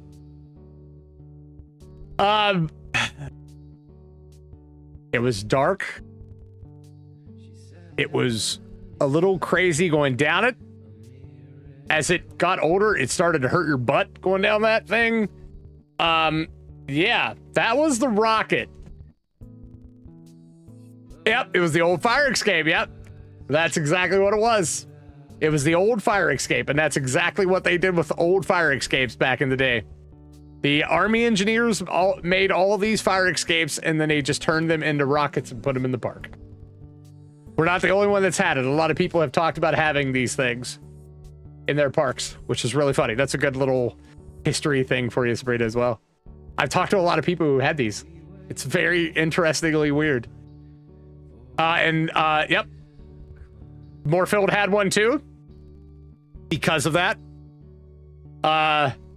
Funny thing. Germ broke his arm in this thing. Straight up broke his arm in this thing. There was a little thing in here. There was a little place in here you could hide. If whenever people would go down, you could hide in there and scare just the daylights out of them. Like you could just scare them so bad. And I did that. We were down there for like a school thing, and I hid in this and scared kids so much, like I would just pop out and be like, like that they like gave me a timeout. But I remember that for some weird reason, because it was a really good place to hide. And you could, if you were trying to hide from friends, this is a really good place because everybody knew it was there, but for some reason nobody ever looked in that place, and I don't know why. Also in this was a caboose, part of a train. There was a caboose there. And in that caboose as a kid, you could play it and it was fun. There was a lot going on. As I got older and I got to adult age, that caboose, teenage age, that caboose became a little bit more dangerous. You were not always completely sure if you would go in there and you wouldn't find some kind of drug paraphernalia. Use condoms or condoms period. But they had writings. People wrote on the walls. People wrote all over the walls. They wrote all over the walls on that thing. I'm pretty sure I signed that wall. I think I signed it with a marker that I had the one time. Enjoyed everybody else in that situation. But yeah, like you could go into this caboose and like straight up, you were tempting your own fate of what you were going to find in that caboose. It was not a safe place, not a fun place to go into. Just because of the fact that you didn't know what you were going to find in there. That was our little town park. I got my first kiss at this town pool. I got my first kiss at this pool. I kissed a girl through the gate. There's a gate, there's a fence here. I kissed a girl through that fence. Which is really funny. So that was my first kiss. Whenever I was probably like right before teenage. So probably like 12. But yeah, this park is a lot in my memories. And then over here was our old baseball field. I'm not gonna lie to you. They made, all right, I have food. I'm gonna eat while I'm talking to you guys. But I'm not gonna let you watch me eat because it's weird. Okay, they made the best hot dogs. The best hot dog chili. Best hot dog chili.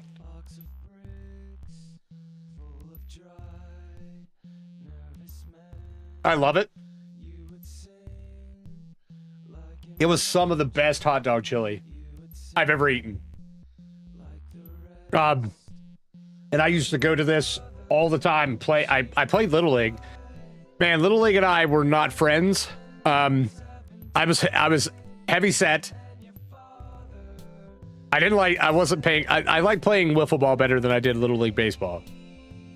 And I was not set at all on like paying attention to the ball or anything. And they put me in the outfield because they knew that I was legit out here. They put me out here because they knew that I wasn't going to pay attention to anything. And the kids were too young. They weren't hitting out here a lot. So they put me out here and I just sat in the grass. There was one whole game I sat in the grass and picked flowers. Never got a ball that came to me at all. The good days of growing up. But I spent a lot of time right here in this field. I remember, man, was there anything that happened here? I remember a friend of mine hitting a home run in this field. And that was a young kid. But I'm trying to think if anything else bad happened. Or like a weird Gerg story that I can remember. I don't think I did. I think I did okay. I think I actually survived Little League somehow. Which is kind of weird. Pretty sure I survived Little League. Pretty sure. Trying to go through my head. Man, I think they worked on this thing forever. If anybody's in the area. I don't know what this was supposed to be, but they worked on this thing forever and they just gave up. Oh, man. I like going through and looking at this stuff. I miss... Is the gazebo going?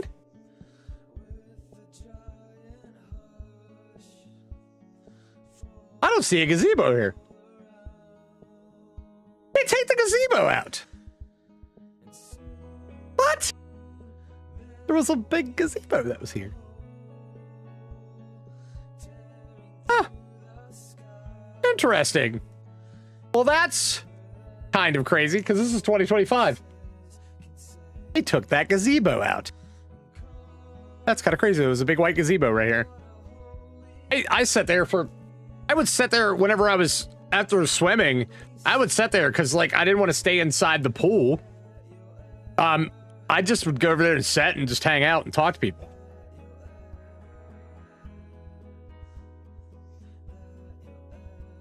Crazy. Did they move it? Like over here? Like here now?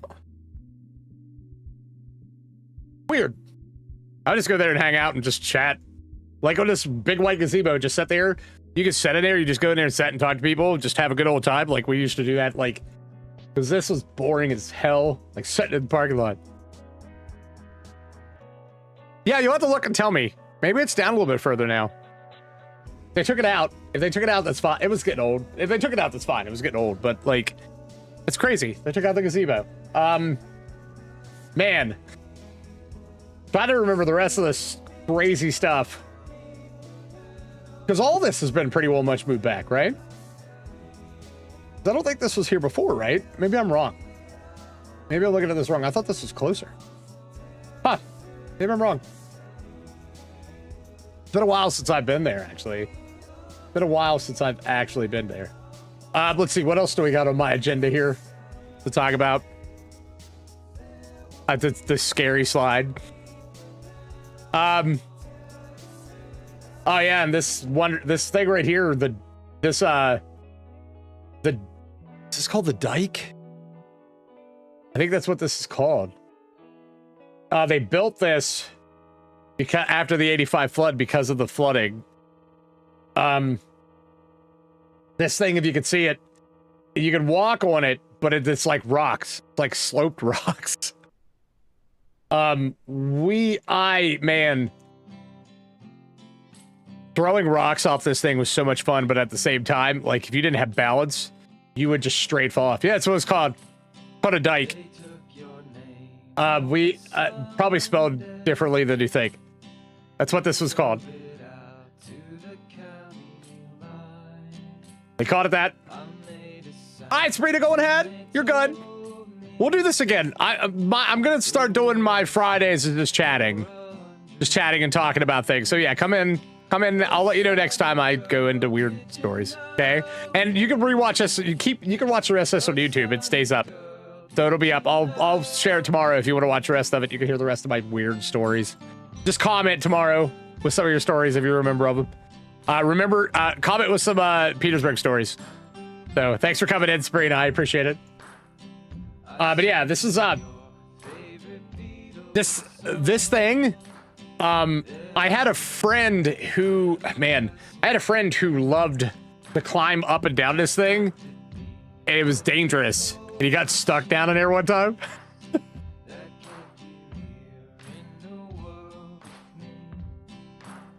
We had to go get a makeshift. We had to go get a makeshift rope and pull him out of it. It's so jaggedy and there's just such a weird slope. Yeah, that's what it's called. It's legitimately called a dike. That's what they call it. I know that sounds terrible. And today, you know, with the usage of words and the way that we, you know, what we use words for, you know, that sounds like I'm saying a really bad word. I'm not using it in that sense, though. But yeah, that's what it's called. So I'll talk to you later, Sabrina. Yeah, that's what this is called. This thing is crazy. Like, it's really high. The flood came through in '85. The flood came through and pretty much wiped out this whole area. It was really bad. There was some stores here that I loved. They never came back because of the flood. And it breaks my heart. I'm going to talk about some of them because it just kills me. Kills me every time I think about it. It's such a bad memory. But there it is. Like, you can see it there. Tons of rocks. It's just so, I don't know. Jidax? Yeah. It's so weird, but that's what they used to, this is what this has always been called. What it was always called whenever I was waking up. Growing up. There's also another one on the other side of the town too, by the grade school. Is that called the exact same thing? The exact same thing. I think that was just a usage of a word of the. I think that's what they just called everything, whenever it was built up to stop water. I think that's how it went. It's really funny. Let's see. Hold on, give me 1 second. Because there's a lot of other stuff in town. Give me a second. The Fox and Ox guys, if you guys want to learn about that, I actually put a link down below. I just wanted to give you a heads up on that. Also, the other thing, the Welton Park, that was some of the best swimming. Like, it has some of the best water. It's so nice. It's fun to swim there. We used to laser tag there. My aunt was telling me this yesterday, whenever I was talking to her. I don't remember laser tagging there, but we used to laser tag there all the time. I remember having laser tag. I just don't remember doing it there, but I guess we did. She knows better than I do. Oh man. Okay, so all right, let's go into a little bit more of a go to a little bit of a different story here. All right, so I'm going to tell you about the younger naughty side of Gerg. This is a story that I've told a lot of my friends and family know, especially my family. So, but I'll tell you guys. So, so this right here, this building was so at one point in time it was a Highs, which is like it's like a gas station.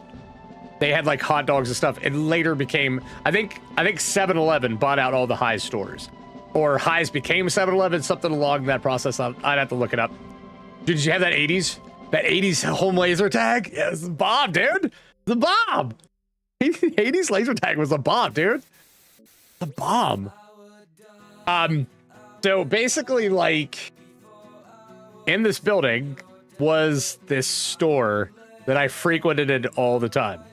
My grandmother's is right around the corner. So, like, her house is just right up around this corner. We'd come down all the time. One summer, my cousin and I decided to come down and steal baseball cards. The lady that was working behind the counter knew that somebody was doing that, probably cousins, and she was very prepared for the fact that it was happening. She went into the back. We had a discussion, me and my cousin, about taking him.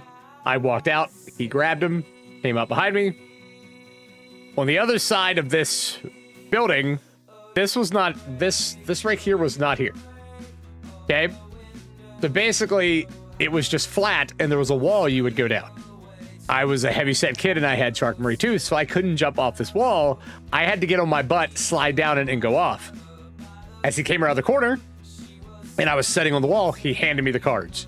She came out, because she knew what we did, and caught both of us. So, we go back inside. I pretty well much knew that it was a setup. So I was very adamant at being a little bit like of a pain with her. I took it as like an insult, and was very forward with her. And she mentioned the fact that we had to go. So it's really funny. She's like, "We're going to call your parents." And I'm like, "Okay, whatever." And then she's like, "We're going to call the cops." And I'm like, "Okay, whatever." She's like, "You're going to have to go tell your grandmother." And it sunk. It sunk in. It sunk in that I was going to have to tell my grandmother that I just went down and stole cards. And it scared the living daylights out of me. My cousin, too. We both kind of cried a little bit. Cop came, talked to us. That wasn't a hard part. I legitimately talked to the cop. Cop said, "I'm going to go talk." Now, then the cop at the end of that said, "I'm going to go talk to your parents." He knew both of them. That hit me hard. That hit me hard, too. That was my second bit of, oh, God. So then he's like, "I'm going to let you walk up, and you're going to tell your grandmother right now." So, my cousin and I, took this walk, but we went up this way because we thought it would take longer. Probably is a shortcut. Got us there faster. We took this long walk back up through these backyards up to my grandmother. Okay? As soon as I got in the house, I look at my cousin. I'm like, "What do we go tell her?" He's like, "Well, we gotta tell her the truth. We can't get out of it." So I go in. She notices we've been crying. She asks if we're okay. She was wholesome about that. She was like, "Are you okay?" We're like, "Yeah." I was like, "Grandma, we did something really bad." Like, "What did you do? What did you get into?" I'm like, "We stole cards from the store." Man, I'm not gonna lie to you. There was probably like 30 smacks really fast, and I was sitting on a couch. My grandmother was like, "You're not going anywhere else. You're never leaving this house again. I can't trust you. This is ridiculous." She's like, I shouldn't even have let you go. It's like, this is what I get for trusting you guys. Like, for a good, like, an hour, she reamed us. Smacked us and then yelled at us for an hour. And I don't know. The telling her was the scariest part ever. I knew that was not going to go by well. I just knew that was not going to work out well. I knew this was going to be bad. It was going to be so bad. I wish back in those days we had some kind of recording device and I had this recorded so you could see exactly how she she responded to this, because like I can't do it justice of how like she put the fear in us. It scared the living daylights out of me. I talked to that cop completely calm. Just completely calm. He said he's going to call my parents. I was still kind of calm. I get in that house. I'm instantly like out of my mind. Like I'm flipping out. I don't know what to do. I'm just going crazy. Never stole another thing, by the way. I will point that out. Never stole another thing in my life. I don't even remember how old I was whenever this happened. I never stole another thing in my life. I will tell you, this store eventually turned into a 7-Eleven. So I wasn't allowed to go back into highs for a year. Whenever I would go down, I would walk past a couple of the ladies who worked in there who knew me really well. Really, really nice. First grade, I was first grade, first time I see. It must be 7-Elevens, man. It must be 7-Elevens. I don't know what it is. I know what it is. Must be 7-Elevens. The people that worked in there were the ladies were really nice, and they would come out and talk to me. So another thing that I would do is, for some reason, especially with 7-Eleven, not much, highs too, I think. I would go in and they had free coffee creamers that were in the freezers, like in their, like with the drinks and stuff. They were in the door and you could grab them. They were cold. And I used to love to drink those things. And they would put them in a bag for me. They would give me bags of half and half of like coffee creamers. I just drink them. I would just drink them on my way up to my grandmother's down the road. Like they just give them to me for free. It was crazy. And I loved it. I loved them to death for it. It was amazing. But yeah, like I went there all the time. So this 7-Eleven then closed down and it turned into a video store because it was called Video Country. And the ladies that worked there were really amazing. I loved them. I went down and talked to them all the time. Had a good time. One Halloween, I didn't really have anything to do. I didn't want to pass out candy. I didn't really want to go I didn't want to go trick-or-treating. I think I was like 14. I saw this website that had this Grim Reaper like cloak, that like a robe kind of thing that I wanted, and we bought it. And whenever we got it, it was incredibly heavy. And at the same time, I bought gloves and a Michael Myers mask. And right here in front of this door, I'm sorry, it would be right here. It's the midpoint. There was a little place that you could set. They had a little, like a little chair there, like a little, what are they called? But I can't even think of what those are called right now. But you could set out here, kind of relax. One Halloween, I had this robe, I had these gloves, I had this Myers mask, and I had a fake knife. And I was like, man, I'm gonna sit on this thing, and when people go into the store, they're gonna see me, but whenever they come out, I'm gonna move. And I'm gonna see what the reaction is. And people would come out, and I would just move. Like, I'd turn my head and look at them, or I would drop my arm. And, like, there was one lady that still to this day, just just amazing. I drop my hand down, comes up, and she does the thing where she like gets up in my face, like looking around trying to see if it's really like, if it's really me, like if it's really moving. She's like very curious about what's going on. And as soon as she gets really close, I grabbed her and she about died. She jumped out of her skin, jumped back. went crazy, just started screaming, throwing words into her air, man. She was going nuts. And then she came over and like hugged me. It was like, that's amazing. She's like, so good. Good job. I scared the living daylights out of her. And I did this whole, like for the whole 2 hours. Like we were doing trick or treating. I just sat there and did that the whole time. Sorry, I went to grab some food. As people were coming out, just scare them. If they had little kids, I didn't do it the same. If they had little kids, like I would do something that wouldn't scare them out of their mind.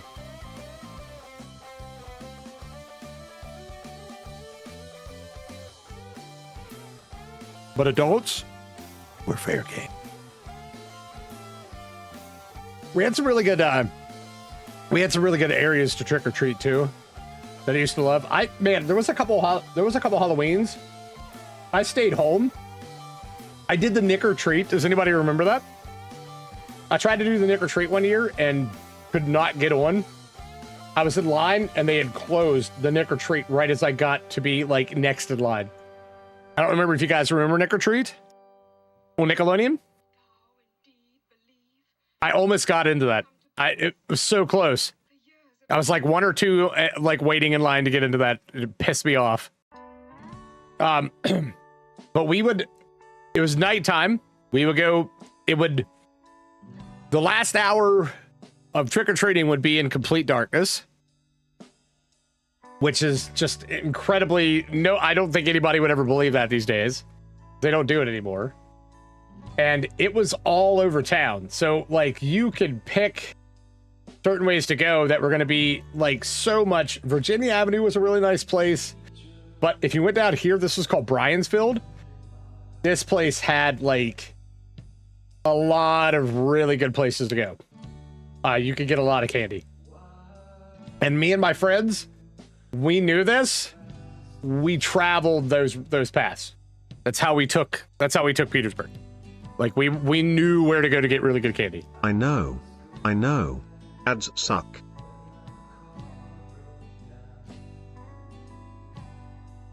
Let's see.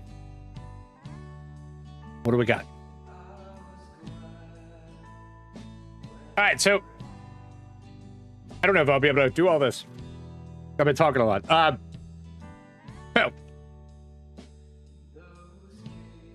Couple other places I wanted to talk about, which I think you guys will enjoy, is all right, so let me show you. Hold on. So this is the high school. They didn't go up there, so I can't show it to you. This is our high school. Trying to see if they have any photos of the school.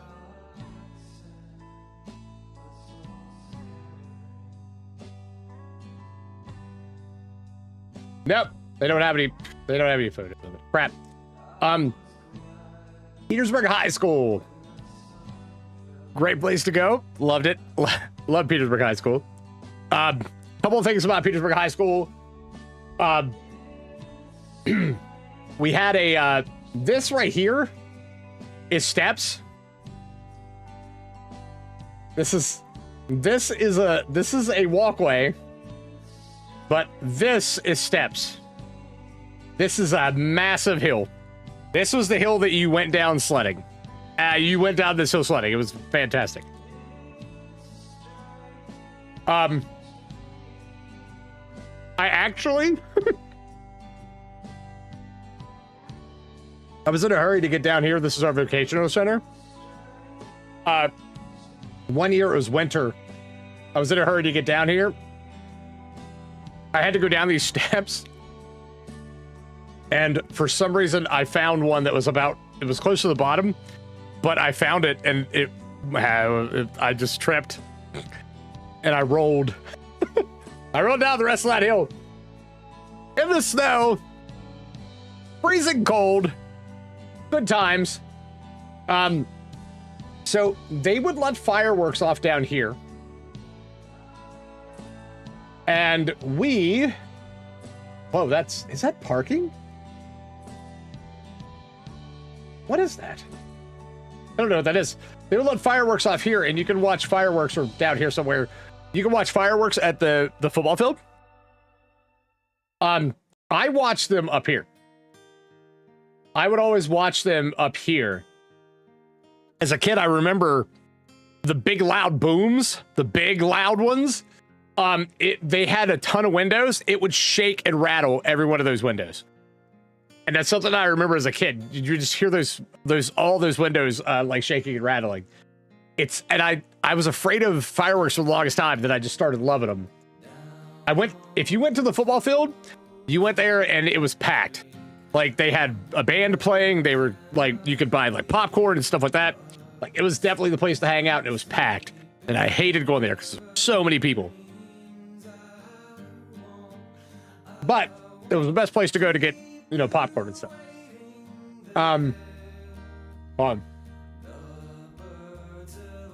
We were not allowed to practice on the football field. A lot of times for band practice, they made us practice right here in this little field. Is that it? Yeah. So we had to practice. So we had to go up and down this thing for band. I had to go up and down this stupid steps with a bass drum on my back. I mean, a bass drum on my shoulder, usually on my back because I was carrying it down. Or we drove. But the reason I'm showing you this, because I'm going to tell you some of the times, some funny band stories of me killing myself, because that seemed to happen a lot. Seemed to happen an awful lot. But, boy, so, one year, I had a big bass drum. We were trying to get used to I don't know why we were marching this way, because this is not the way we marched. Because we would always go through this parking lot, and there was a little gate that we could come down that would take us down here, and then we'd come out. But for some reason, we would always march around and down into the football field, and I'm not sure why, but we did. Probably to get us used to the instruments, and it was probably a good length to practice. But the one time, about right here, there's a fence. There's a little bit of a, so the water can run down. A little bit of a hole there. I'm hitting this bass drum. Have it on my shoulders. And not watching my feet because I can't. There's no way to look down at my feet because I have a giant ass bass drum in my face. I hit that hole. When I hit that hole, I went down to both knees, and I instantly realized that there was a giant ass bass drum right in front of me, attached to my shoulders. So one knee hits, second knee hits, bass drum hits, my face hit the bass drum. I didn't even have time to react. Just boom, bass drum, my bass drum right in my face. Busted my mouth. Instantly started spitting blood out of my mouth. Instantly. Twisted both ankles. So whenever I twisted it in the hole, I tried to rebound and twisted the other one, trying to get back. Trying to get balance. I twisted both of my ankles. Busted my face open on this bass drum. Couldn't walk. A friend of mine, who to this day I dearly love him, he had a truck setting up here. He drove his truck down, picked me up, and drove me back up to practice. And I stayed there and played the bass drum off the back of the truck. Because I couldn't walk for a good, 2 hours. Both of my ankles were just twisted. And they hurt so bad. But I busted my face here. So, another really funny story is, we didn't have a good football team whenever I was growing up. And we went 0-10 the one year. I think we went 1-10, 2-10, something like that. But it was all in a row. And I was kind of getting a little bit bored of us losing so much. So I started at 8, I think. I think it was at 8. I started a rhyme. My rhyme was 0 and 8, all the way to state. And everybody said it with me in the band. So we go to the next game. We lose again. I did 0 and 9 one more time. We go to the next game. We lose again. I'm 0 and 10. Do it again. The next day at school. Sorry, the next Monday at school. This was a Friday. I'm brought into the office. And I'm told, brought into the band director's office. And I'm told that if I do any more of the 0 and whatever, I am out of band. I'm completely kicked out of band. I couldn't do 0 and 11. I was done. They were going to kick me out of band. The football coaches threw a fit and wanted me out of band. I told you that story to tell you a really funny story. My friend one day, he had a big instrument and he would always put it on the back of his truck and he'd always park it here. You can go out a gate, you can come in this gate, but always park his truck here. And we didn't want to carry our drums all the way back up to the damn school. So he was like, okay, just put him in. And he's like, hop in the back. You guys could go with us. So we go, we're going up. We forgot something. He turns around right here and goes into whatever this is. And it is nothing but a straight bumpy ass field. And we are like bouncing off. My bass drum and myself almost flew off the back of that truck into this field. We go down, we get back up, we get up to the band room, which was up here. Forgot something. We go back. As we're going back, we forgot something else. He does it again and turns around and almost throws all of us off the back of the truck again. Right in this little field here. It's nothing but bumps. I have never went so high on the back of a truck bed that I did that day in my entire life. Like I was, man, whenever I landed, it hurt my tailbone. That's how high up in the air I went. I can only imagine what the poor bass drum was feeling. But I about broke my ass. It was ridiculous, dude. But we went through this. Good Lord. Trying to think of what else. Hold on one second. I wrote some of this stuff down because my brain was going through a whole bunch of stuff. So let's go here. This is our grade school. Loved our grade school. We were called the Mustangs. So high school, we were called the Vikings. Grade school, we were called the Mustangs. I had some very cool teachers. Found out that the art teacher was actually related, which is kind of cool. Had some amazing teachers. One of my teachers, who was the music teacher, every year in school, in grade school, we would go into the auditorium that they had, which was basically our lunchroom. So it was our lunchroom. They just moved the tables. We would go there and we would sing Country Roads. So we all knew Country Roads, like, you know, country roads take me home. So we would go in and sing that, which was over in here somewhere, I think. It's probably about right here. We would sing Country Roads. One year they invited this guy that I wish I could remember the name of. He did this song that was not a big hit that I can remember with the teachers. He did called Chiquita Banana. I remember it. I remember it really well. And it was, I'm Chiquita Banana and I'm here to say, get rid of your teacher the easy way. Get a banana peel, put it on the floor, and watch your teacher go flying out the door. I don't think that guy was ever back. I think he was there once. I think he's ever back.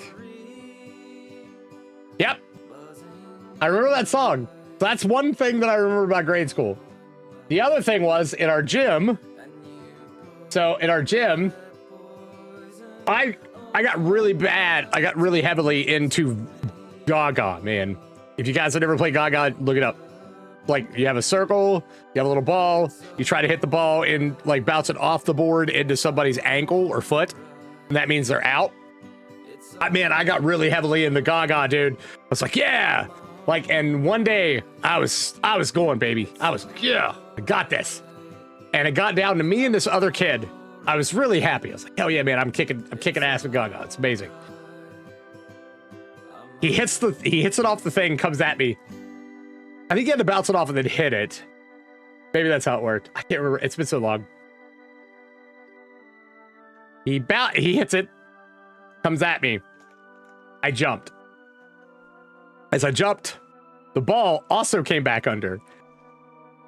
One foot goes down on the ball, the other foot goes down on this little wooden rim, and both ankles twist.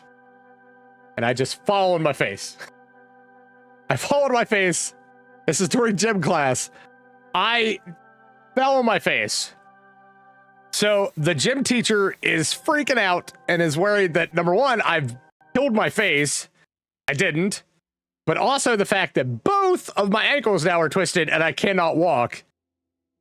He pushed me from the gym up to the front of the school in a computer chair that he had in his office. And they came and got me and took me up, and I had to get x-rays. I did not break ankles. I was not broken. They were not broken.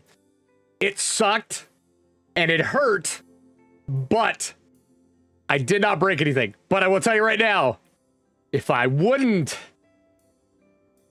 ankles wouldn't have given out on me, if I wouldn't have landed on the ball and the rim, I would have won that Gaga game.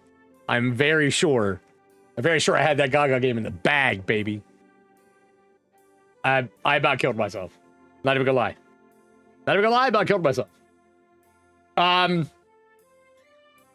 want to say that my next story is close to this, and I think it's here.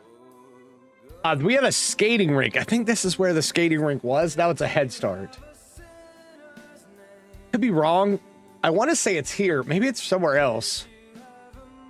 Could be wrong, but I thought it was there. There was an arcade and a skating rink and a place that you could go in and play badminton. Indoor tennis, basically, with a little rubber ball. You could go in and play badminton. Hold on, I'll take it to the bite. I tried to eat this before it gets cold. It's gonna go cold.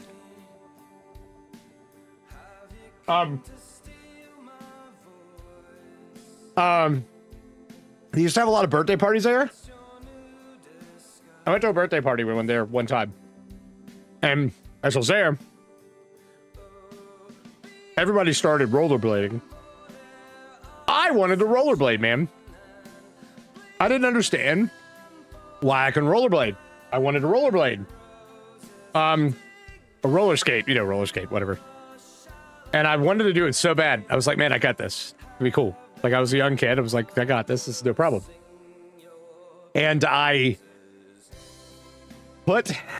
had weak ankles. That was my problem. Team teammate gave me weak ankles, even at a young age. I put these roller skates on, and the second I stood up, I knew something was a little off. But I was determined, and I wasn't going to let it stop me. I knew something was off. I felt something was off. I wasn't going to let that stop me, and I pushed forward. Whenever I pushed forward, I instantly twisted both ankles. Both ankles just went out. Both ankles just done. And I had to sit at the table during this kid's birthday party, not being able to walk, basically covered in my own tears, and eat birthday cake. But both of my ankles just folded. They just both went out from under me. I never rollerbladed again. Never rollerbladed. Ever. Never rollerbladed again. I wanted to also get into the high school thing because we had a McDonald's, which I always made fun of. Myersdale, because Myersdale doesn't have a McDonald's, and it didn't have a McDonald's. We do now. I couldn't believe that there was a place that didn't have a bloody McDonald's. What is this? State Farm? Oh, State Farm's still there. Okay, so McDonald's has changed a lot, but this McDonald's right here, I had a lot of friends who worked here, okay? I would go here. We would go here a lot after band practice, and we would eat. And I asked one of my friends that was working there what he hated the most, what he hated the most to make. And his answer was chicken nuggets. He said, man, they take so long to make. They for a 40-piece chicken nugget, you're backed up. He's like, if you don't prep, he's like, and it's usually hard to prep a lot. McDonald's, I know, dude. It was fun in the 80s and 90s. Now it just looks like we grew up and vomited out brown whatever. Man, the play things, like the playground things that were built in, are amazing. The ball pits and the slides. Sad that the kids don't have that these days. It's so dumb. It's so dumb. Well, I mean, I know why they don't, because all that stuff changed really heavy whenever people started suing for every little thing. And lawsuits were rampant. But anyway, McDonald's, okay? My friend was like, I hate making chicken nuggets. Whenever you get 40, you can be backed up. You have to tell people they have to wait. So you put people at the window. So one night I went there and they were like, we're going to have to kick you out. We're going to clean the floors. And I was like, well, I'm still eating. I was like, you guys have a couple minutes, because I was picking on them. I was like, you have a couple minutes anyway. I'm not leaving, so you're not getting me out of here. And they're like, okay. So they're like, we usually spray down the floor. We'll just let you stay in. I'm like, okay. They soaked us. They soaked us with water. The people that were working there, who I all knew, they soaked us with water. We got completely soaked. So next day, during at band camp, I told everybody, I was like, tomorrow, bring enough money to get a 20-piece chicken nugget from McDonald's. And everybody was like, okay. So all these kids that are in band, probably about 50 kids, after band practice, even if they couldn't drive, I had their parents go down, and every one of us went through that McDonald's and ordered a 20-piece chicken nugget.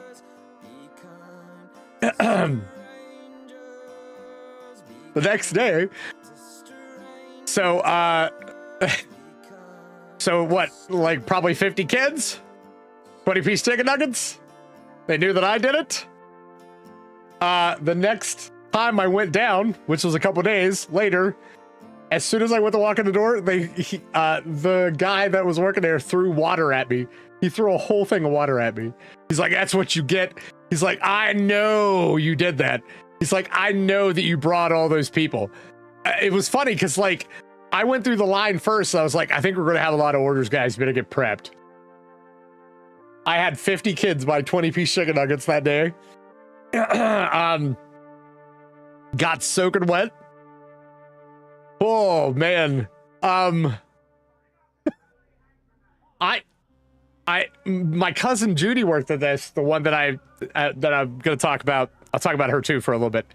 She worked at this McDonald's, and she bet me one day that I wouldn't go in and get a burger with every add-on they had on the menu, and I did. It was $20. It was a $20 burger, and it straight was probably, man, it had everything. That's whatever they had: jalapenos, it had beans, white rice, like everybody that was working there that day that wasn't busy came out and watched me eat that burger. It was a burger with no bun and every add-on on it. And I ate it like a champ. They gave me everything that they could give me add-on wise. $20. $20 burger. $20, it was a $20 McDouble. So that would have been like, what, $1 back then probably? Yeah, it's probably like 99 cents. Turned into $20. with all the add-ons. Because it was, dude, it was piled. It was piled full of stuff. And those people just could not believe that I ate it. Number one, the one girl kept on wanting to take a photo with me because she thought I was the dude from the Adam Sandler movies. Trying to think of his name. That was in, oh crap. King of Kings? What's his name? And Here Comes the Boom. Paul Blart. Richard's got this. What's his name? You got this, don't you? What's his name? You got this. I can't think of his name. Kevin James. Yeah, she kept wanting to take a photo with me. She's like, "You're Kevin James." I'm like, "No, I'm not." I'm like, "I will take a photo with you, but I'm not signing something that says Kevin James." I'm like, "I'm not gonna get sued for that shit if I would ever get back to him." So I signed the Gerg. But yeah, she thought I was Kevin James. She wanted a photo. Like, I'm not Kevin James. Not gonna. I'll take a photo with you, but I'm not gonna sign it Kevin James. So Judy was a cousin that I absolutely adored. She was like a sister. She was a sister. She was a cousin, but we were so close to the hip. And I, like, whenever she was passing away, she was living in this house right here. Still hurts to talk about her because I miss her a lot. But we'll do that. We'll do this year. I don't know if I've ever told you guys the story, but Judy and I had bad feet. I can't go out hunting. All my family hunts. And I felt bad because, like, I didn't have the joy of hunting like they did. So I wanted to do something that I could do that would be similar to that, but would be funny. Wasn't killing animals. You know what I'm saying? So we sat at my apartment one day, just kind of contemplated what we could do. And we came up with the concept of leaf hunting. Now, I know Tukey knows about leaf hunting because I've told him. But if you guys have never heard of leaf hunting, I do have a website. I'll put it down in the comments. I'll remember to put it in if you guys want to check it. It'll be not the comments, but the description of the YouTube video. I did make a straight, like, leaf hunting. So basically, there's rules and regulations for leaf hunting. You go, you find them, you take you collect them. And that's what I did. Because I can't go out and do hunting. There's just no way. And I took photos and everything. We had this big thing going with it. My uncle, who's a big hunter, he helped me write the rules for leaf hunting. If there's anything I do before I die, because it's not going to be being famous, I want leaf hunting to be a thing. I just want it to be a thing. So if I die and anybody watches this, I want leaf hunting to be a thing, and you can find the website. It's down. It'll be down in the description. If you guys can leaf hunt with me this year, it'll be in November. I would love for you guys to do that with me. Okay. It's something that anybody, even if you're disabled, you can do. It's not hard. All you have to do is just find a leaf. All you got to do. So we'll do that a little bit. Judy and I did the ice bucket challenge together. It's under Gerg's Extras. There's a channel. I think you can find this stuff down if you guys want to see that. We did the ice bucket challenge at one point in time. Man, she was my partner in crime, and I miss her every day. Well, the reason I'm going to tell you about Judy is because then I'm going to tell you about Bill. She was my partner in crime, guys. Like, she was always with me. We were inseparable. We were at the hip. It was crazy. Like, I miss her so much. I did make that poor girl build 3 Hogwarts castles in Minecraft, spend days and hours doing it because I didn't like what I did and designed. She would spend 24 hours building Hogwarts in Minecraft for me for weeks. So she'd stay up for 24 hours, sleep some, get back up. And then I was like, I don't like that one. Let's do it again. So we'd restart. 3 Hogwarts, man. And then we spent a whole summer doing Animal Crossing on GameCube. We 100%ed that game. And I remember it like it was yesterday. Like we would go through and play that game and just 100% it. And I don't know. I miss her. She passed away June 20th, 2019 of cancer. And I miss her still like crazy. I even gave her a nickname. It was Evil Kid Bobo. Whenever I was trying to do the WAIG, We Are Inside Geek. Man, she did some wrestling videos with me that I found recently. Because we would go back and watch old wrestling things that were on YouTube, and then we would talk about them, like old wrestling matches. I miss that girl like crazy. I really do. Man, she was even involved in the wrestling stuff. She loved it. It was so fun. Like, there was a couple times. There was one time we were watching. I went to watch a pay-per-view at my grandmother's with her. We were watching it in a room, and there was a little wooden shelf on a TV that the TV was sitting on. She came running at me. And I, like, kind of moved out of the way, and she tripped. And she went tooth first on this wooden stand, and it chipped it. And I was like, okay, you know, we're just not doing this anymore. We're not wrestling in this house anymore.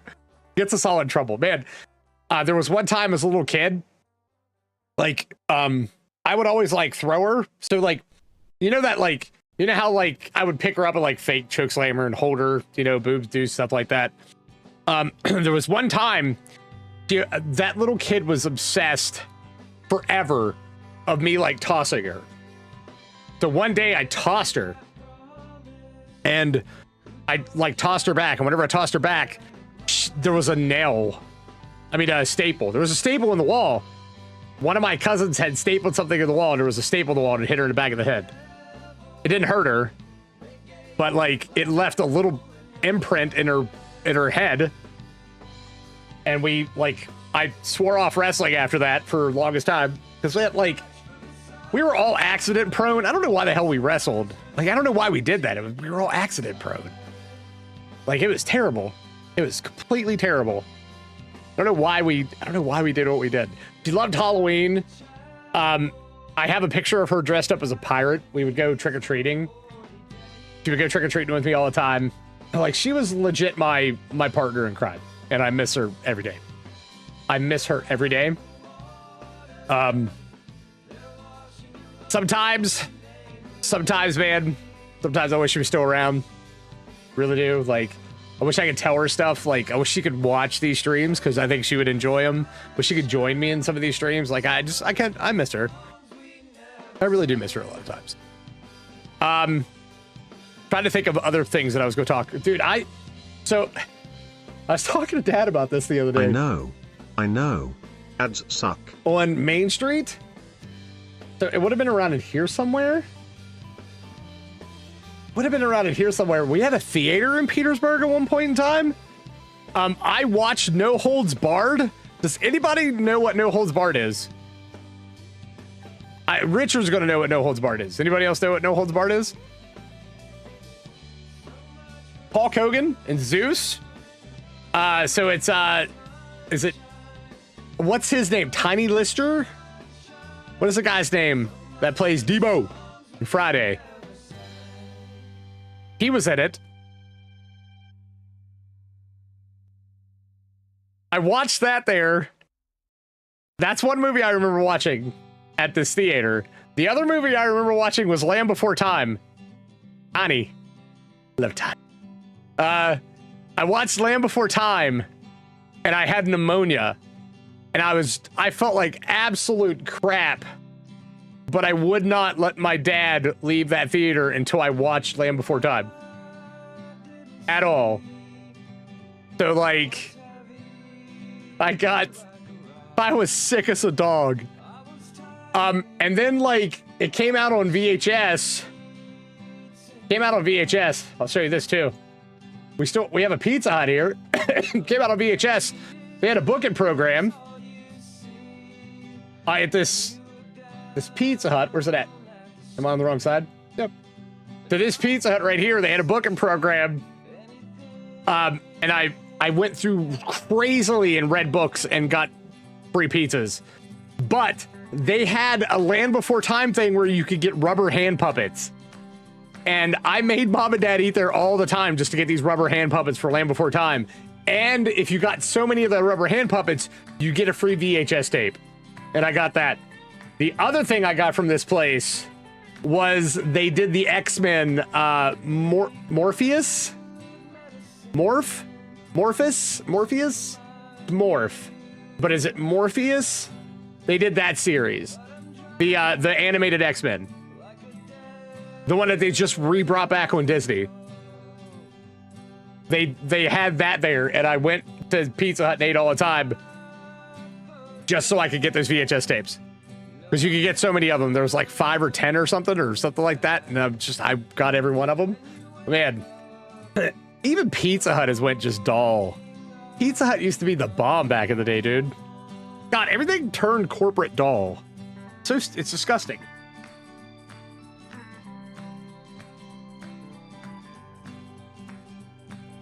Everything has to be like a gray now.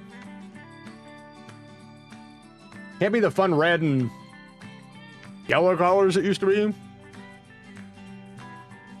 Everything has to be a corporate gray. It's disgusting. Another little funny story to tell you about Petersburg. Do you see where the store is? Where this store is right here. This used to be a tannery. There used to be a tannery here.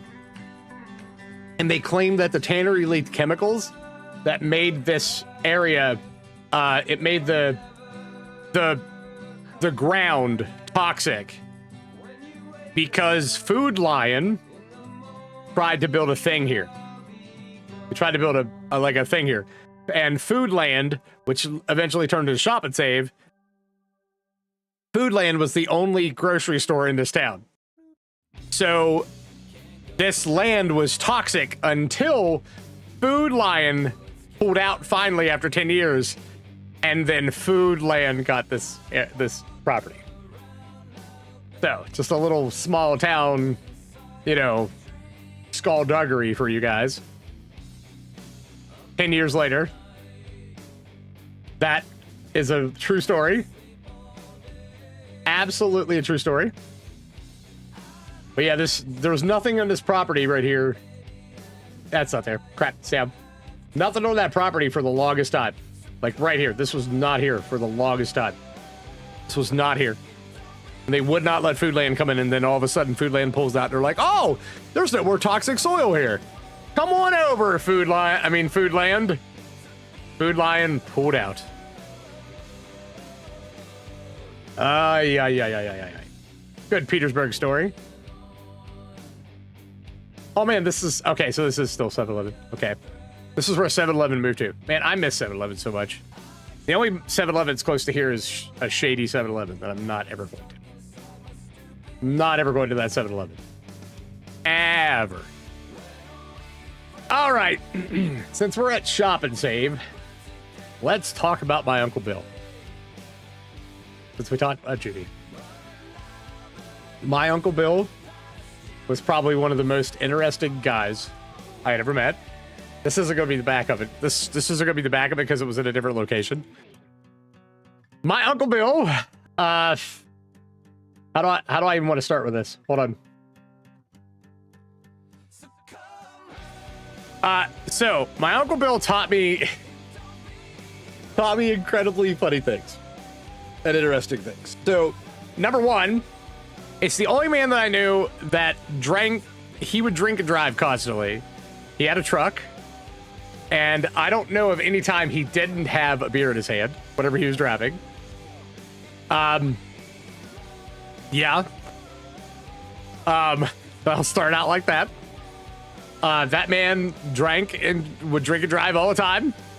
Probably people who knew him would tell you that he probably drove better whenever he did drink. More than he did whatever he wasn't drinking. God. So, a couple things that he did, which was really funny. He had animals in his house, so he had like pigs and stuff like that. Okay. And there was a lot of times that he would go diving in dumpsters to get food for them, but stores like Food Shop and Save and stuff would leave food out that had just expired for him to take. He would bring a lot of that to my grandmother's. We were always concerned of playing the guessing game of if it was in the dumpsters or if it was food that they left out. But they would always leave food out and let him take it. Or if something like weird happened. So like one time they were switching out their freezers. They had all this frozen food that they couldn't do anything with and they couldn't sell. They weren't going to sell it. So instead of like giving it, like getting rid of it or like doing whatever, they gave it to him. He brought it up to my grandmother's. And I remember like he brought us probably, I would say like, it was like 100 meals. Just because they were changing out their freezers and they knew they wasn't going to be able to sell all that food, so they just gave it to him. They told him to come down and grab it and just gave it to him, and he brought it up and pretty well much put it in freezers after it, you know, while they were changing out.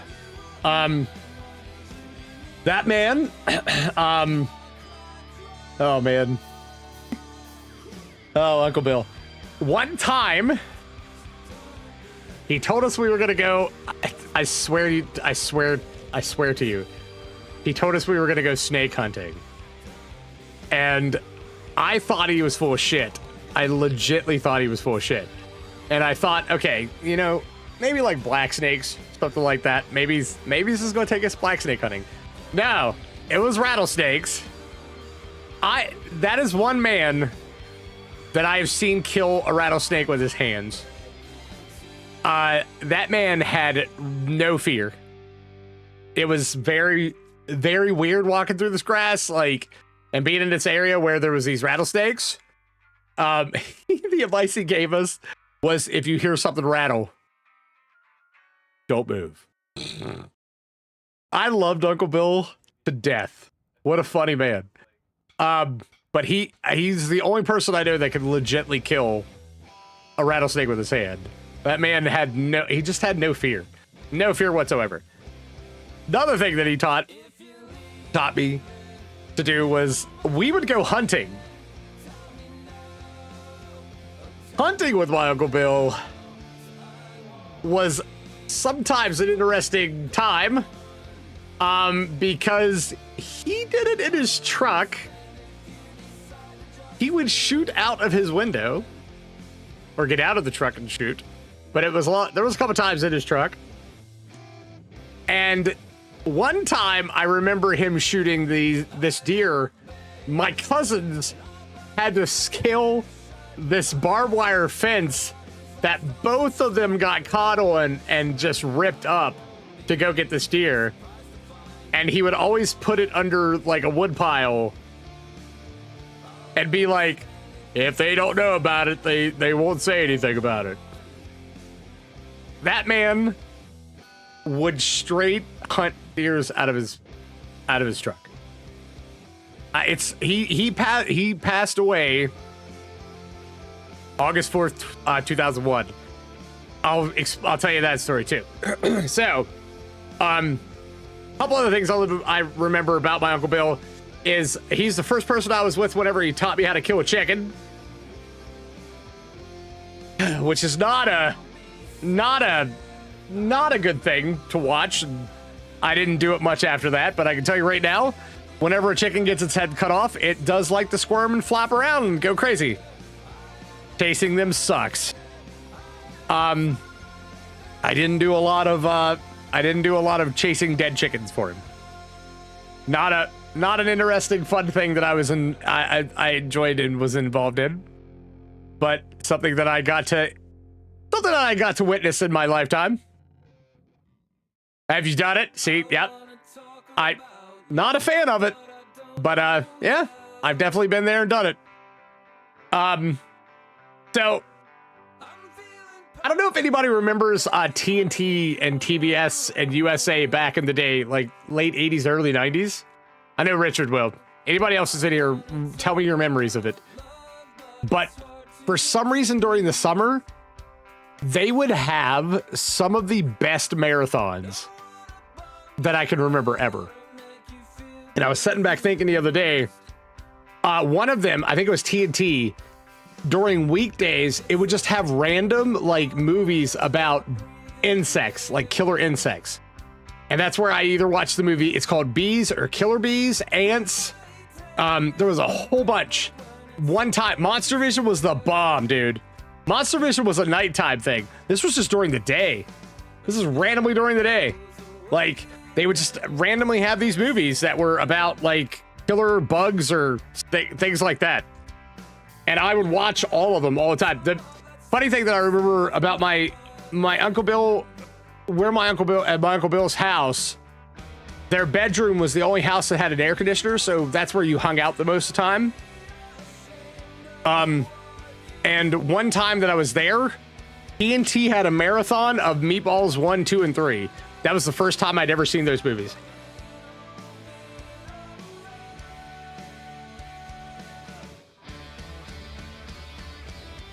No, I loved them. Yeah, so one of those channels, I don't know, I think it was TNT or maybe it was USA. They would just have random, like, killer bugs marathons. And I saw tons of movies, like, during the day where they would just show them. It was crazy. And I know it had to be during the summer, because I would watch them during the daytime, and usually I was at school, so it had to be during the summer. But they just had these crazy marathons. I don't know if they do those anymore. Like, probably not. But like, I wish they did. I wish they did. My Uncle Bill also allowed me to use his house to make a horror movie. I made a horror movie, guys. I'm not completely sure where it's at or where I saved it, but I made a horror movie. It's horrible.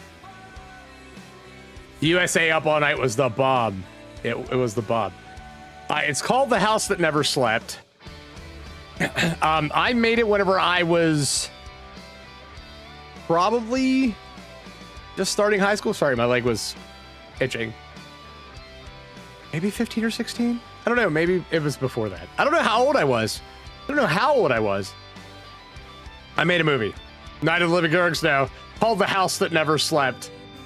I made it with my cousins. We made it. It was like 2 weekends or something at my grandmother's house. The bad thing about it is we were all young and stupid, and there's some parts in there with questionable language in it and questionable words that we didn't think about because we're dumb. But I need to go back and try to find it. If I find it, we'll watch it sometime in Discord. I made a movie. I wrote the movie and we made it in a weekend. It was weird. And we tried to make a second and a third part, but my grandmother was NaNoWriMoing and was having a fight with one of my aunts, and my one cousin couldn't come to help me finish it.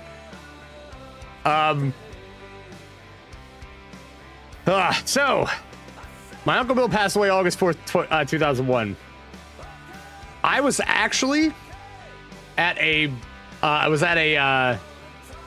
bugle, drum and bugle corps competition thing they were having. I wasn't in it. I was watching it in Philadelphia. And we came back that morning at like 1 or 2 o'clock in the morning or something. And we went across the same bridge that he had actually drowned on. So I got a call hysterically about my Uncle Bill missing, that him and a friend had went out on a boat. They were drinking, and they found the one guy in the water passed away. He was face down in the water, holding onto the rope that was on the back of the boat, and my Uncle Bill was nowhere to be found. So like 2 or 3 days they looked for him, and then there was a place down the river that had like they had old chicken wire from an old farm or something, or it was an old fence or something, and they shook it, and we finally found his body. But that was I came home to that from that drum and bugle corps. Like, I went across that bridge where they probably had drowned. Yeah. So Good times. Good times. Man, summers. Let me tell you. Summer. That was it. It was August that I did that. It was crazy. Boy. Trying to think of other things. So the other thing I want to talk about was in the pool. Town pool used to have free pool days during the summer because I was going to do just summer stuff, but then I just decided to like Mod Podge this into Petersburg. But they used to have free pool days, and like that was the bomb. I think they still do it. Like being a kid growing up in Petersburg, West Virginia, like whenever there was free pool days, you went to the pool. You hung out at the pool for as long as you could until you burnt your face off or you couldn't like, you know, couldn't swim any longer. You just got so tired. But you went to the pool and you hung out. I'm looking at my list trying to go through other things. So I was also going to talk about in Petersburg we always had a 4th of July parade and fireworks. Talked a little bit about the fireworks. The parade was always fun. It was a good little way for it was usually the band and a bunch of fire trucks, but it was a good way to get kids candy. The Tri-County Fair is usually it's usually the end of July, early August is whenever they have it. So if you guys are ever in Grant County and you guys want to go to something, check out the Tri-County Fair. It's a fun place. I have an aunt and an uncle who basically run that, and it's a nice little place to go. The fireman hamburgers are the bomb. They always have bingo. Right, go and play some bingo. It's pretty fun. I enjoy bingo. Bingo's the bomb. Okay, so the only other thing I was going to talk about is in Petersburg at one point in time, we had a chicken plant that my aunt worked for. It was called Advantage Foods, and then it switched to Purdue. I was going to talk about Christmas. Man, Christmas, dude. So Christmas in Petersburg, number one, the fire station, so down to downtown, which is right across from the big-ass parking lot. Where's that at? So this is the fire station right here. They would have real trees. So, like, we would go get real trees. My dad would get one for his house and get one for my grandmother. We'd always get real trees from the fire department. Like, it was a traditional thing that we always did. I haven't had a real tree in forever. There are a lot to take care of. I just haven't had one in so long. I'm trying to show you the fire department. It's right here. Still totally there. That's Petersburg Volunteer Fire Department. Still looks exactly the same as it did whenever I was a kid and growing up there. And you could go up to the bays up top. The bays up here. And that's where you go in and you get Christmas trees. But Advantage Foods in Purdue, if you had family members, you could bring them. And on Christmas, they would take you into their they had I'm trying to think of what it's called, lunchroom. They had a lunchroom where they fed all their employees, or where you could go to eat and stuff. And during Christmas, you would go in and they would give milk and cookies and different like cakes and stuff.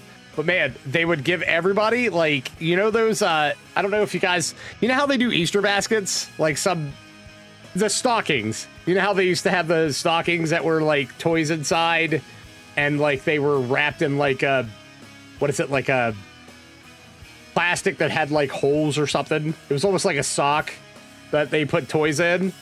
You could go in there and they would give you those. And I remember like going up there like so many years, and it was the greatest time ever. Like going up there, they would give you like this free like thing. They'd give you food. Like it was a Christmas, just amazing thing that they did. Whenever that place left and shut down, it broke my heart. It was such a cool place to go up. I can show you where it was. It's totally not. I think somebody just uses it anymore as a skating park. Because it was this big building right here. There was this big building. Here's Sheets. It was up a little bit. It's back here. This used to be that building. And they would you just go in and like you would spend Like, it would be like a couple days before Christmas. You go and they'd give kids like food and presents, and then there would be Santa Claus. You go to see Santa. It was cool. I think that's why, I think that town is why I love holidays so much. Plus, my mom and dad were really big into holidays. My mom and dad were both really big into Halloween and Christmas. So I grew up with a family that really liked to decorate and like celebrate that stuff. And it made my like growing up a lot better. Hold on.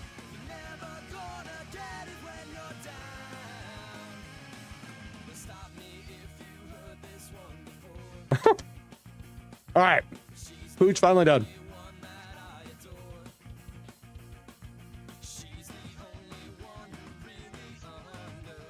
It made growing up easier, I'll tell you that.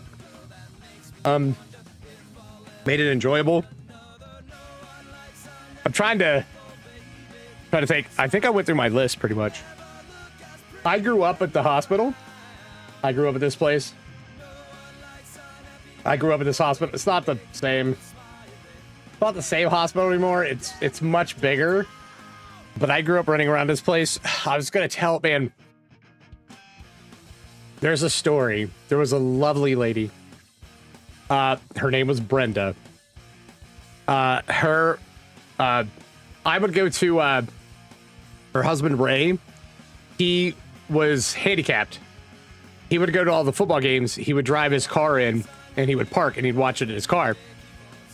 And whenever I would go down as a kid, like to watch football games, I would sit in there with him, and we would talk and watch the football games.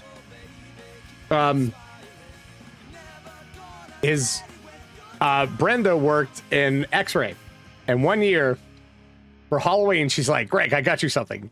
And I go in, I'm like, "Oh, what's that?" I'm like all excited. She's like, "Here you go," and she gave me an X-ray of a bat, which was the coolest thing. And I loved it. Like, and I wish I had it. I don't know. And the other thing that I'm trying to remember of that story is, I don't know if she gave it to me or she showed it to me. But she totally had an X-ray of a bat. And if she gave it to me, I wish I had it. And if she didn't, I wish she would have. But as a kid, I probably would have lost it. Trying to think of other things. Hold on. Really quick, just to run down memory lane. So, there's this wonderful place. It's no longer there. It was there. It was right here. Let me see if I can find it. Hold on. See if I can find a place for you here. Okay, so this used to be a hardware store called Halderman's. This is a really, if you went in and went over this way inside the store, that's where the toy section. That's totally where the toy section was. Anything else in this building, I cannot tell you because of what I was a kid. And I paid attention to absolutely nothing else except for the toys on that side of that store. This place over here, by the way, the Blues Brothers are outside. Look at this.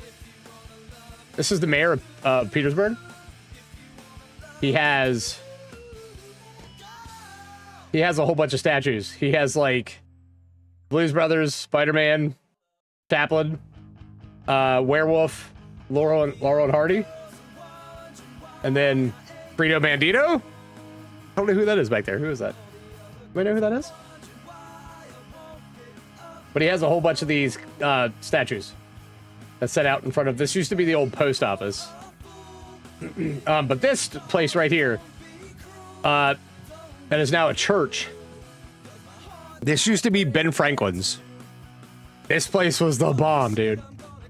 You would go in during Halloween, and as you walked in, the first thing you see would be racks of shelves that had the old like paper, the old like plastic masks and the plastic suits that were in the boxes. And I remember that as a kid, like you'd walk in and you see those, you're like, oh yeah, baby, it's Halloween. Halloween's here. It's Halloween time. And then if you go over a little bit to the right of the building, that's where you would find, because they had walls and sections, that's where you'd find the toys. That's where I got a lot of my Batman action figures and Ninja Turtles, was at this store. The 85 flood killed a lot of this. And these two stores came back. Ben Franklin's didn't make it too late into the 90s. And then Halderman's, I think went in the thousands, the 2000s. Last thing I'm going to talk about, something that happened in Petersburg, West Virginia that everybody needs to know about. There was two gentlemen named Billy Joe Hottle and Craig Swick. They killed two people in Cabins, West Virginia. Came back into town, knocked on my grandmother's front door to try to get a place to stay and to hide. We told them to go away. They eventually ended up in Kaiser, West Virginia, and shot a store clerk there and killed the store clerk. And then kidnapped a preacher and his family and had them bring them back to Petersburg. Whenever they were in Petersburg, they made it to the south side of Petersburg, which is across this bridge. They were going to take a trip. Whenever they were here, sorry, I went too far. There's a chemical plant back here. They were trying to go around or trying to do something sneaky, and the people that worked there found them and saw them and chased them up this bridge.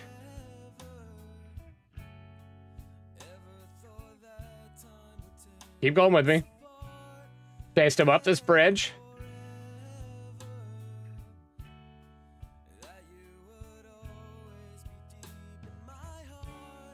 Through here. And to this building right here. That used to be Petersburg Motor. It was where they sold vehicles.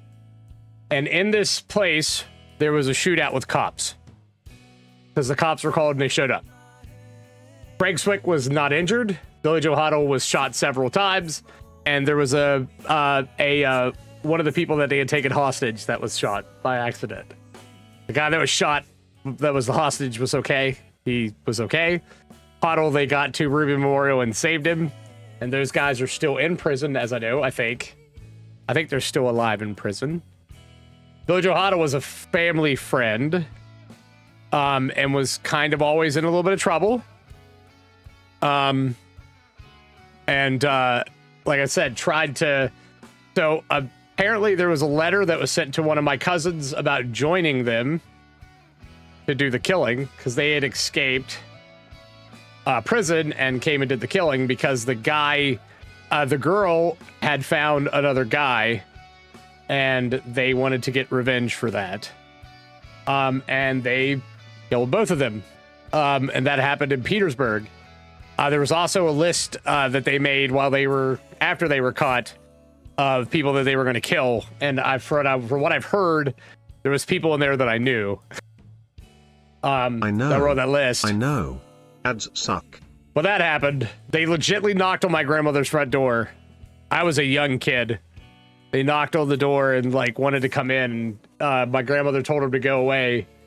She was calling the cops and they left. So, but another place I can tell you about, another real quick thing because we got to go. This Dairy Queen. I spent a lot of time at this Dairy Queen. I had a couple friends who worked at that Dairy Queen. This would have been back in 2000 maybe, 99, 2000. I got a lot of free food at this Dairy Queen and probably shouldn't have gotten. Yeah. Hung out a lot at this Dairy Queen. Got a lot of free food at this Dairy Queen. I actually around this time is whenever they came out with A1 sauce packets at Dairy Queen, and I ingested a bunch of A1 sauce packets and got really sick. I got dared to do it and got incredibly sick. A lot of A1 sauce is good, but a lot of A1 sauce is not good for your stomach, by the way. It does not help you. It does not help you. This is Petersburg, guys. This is my hometown.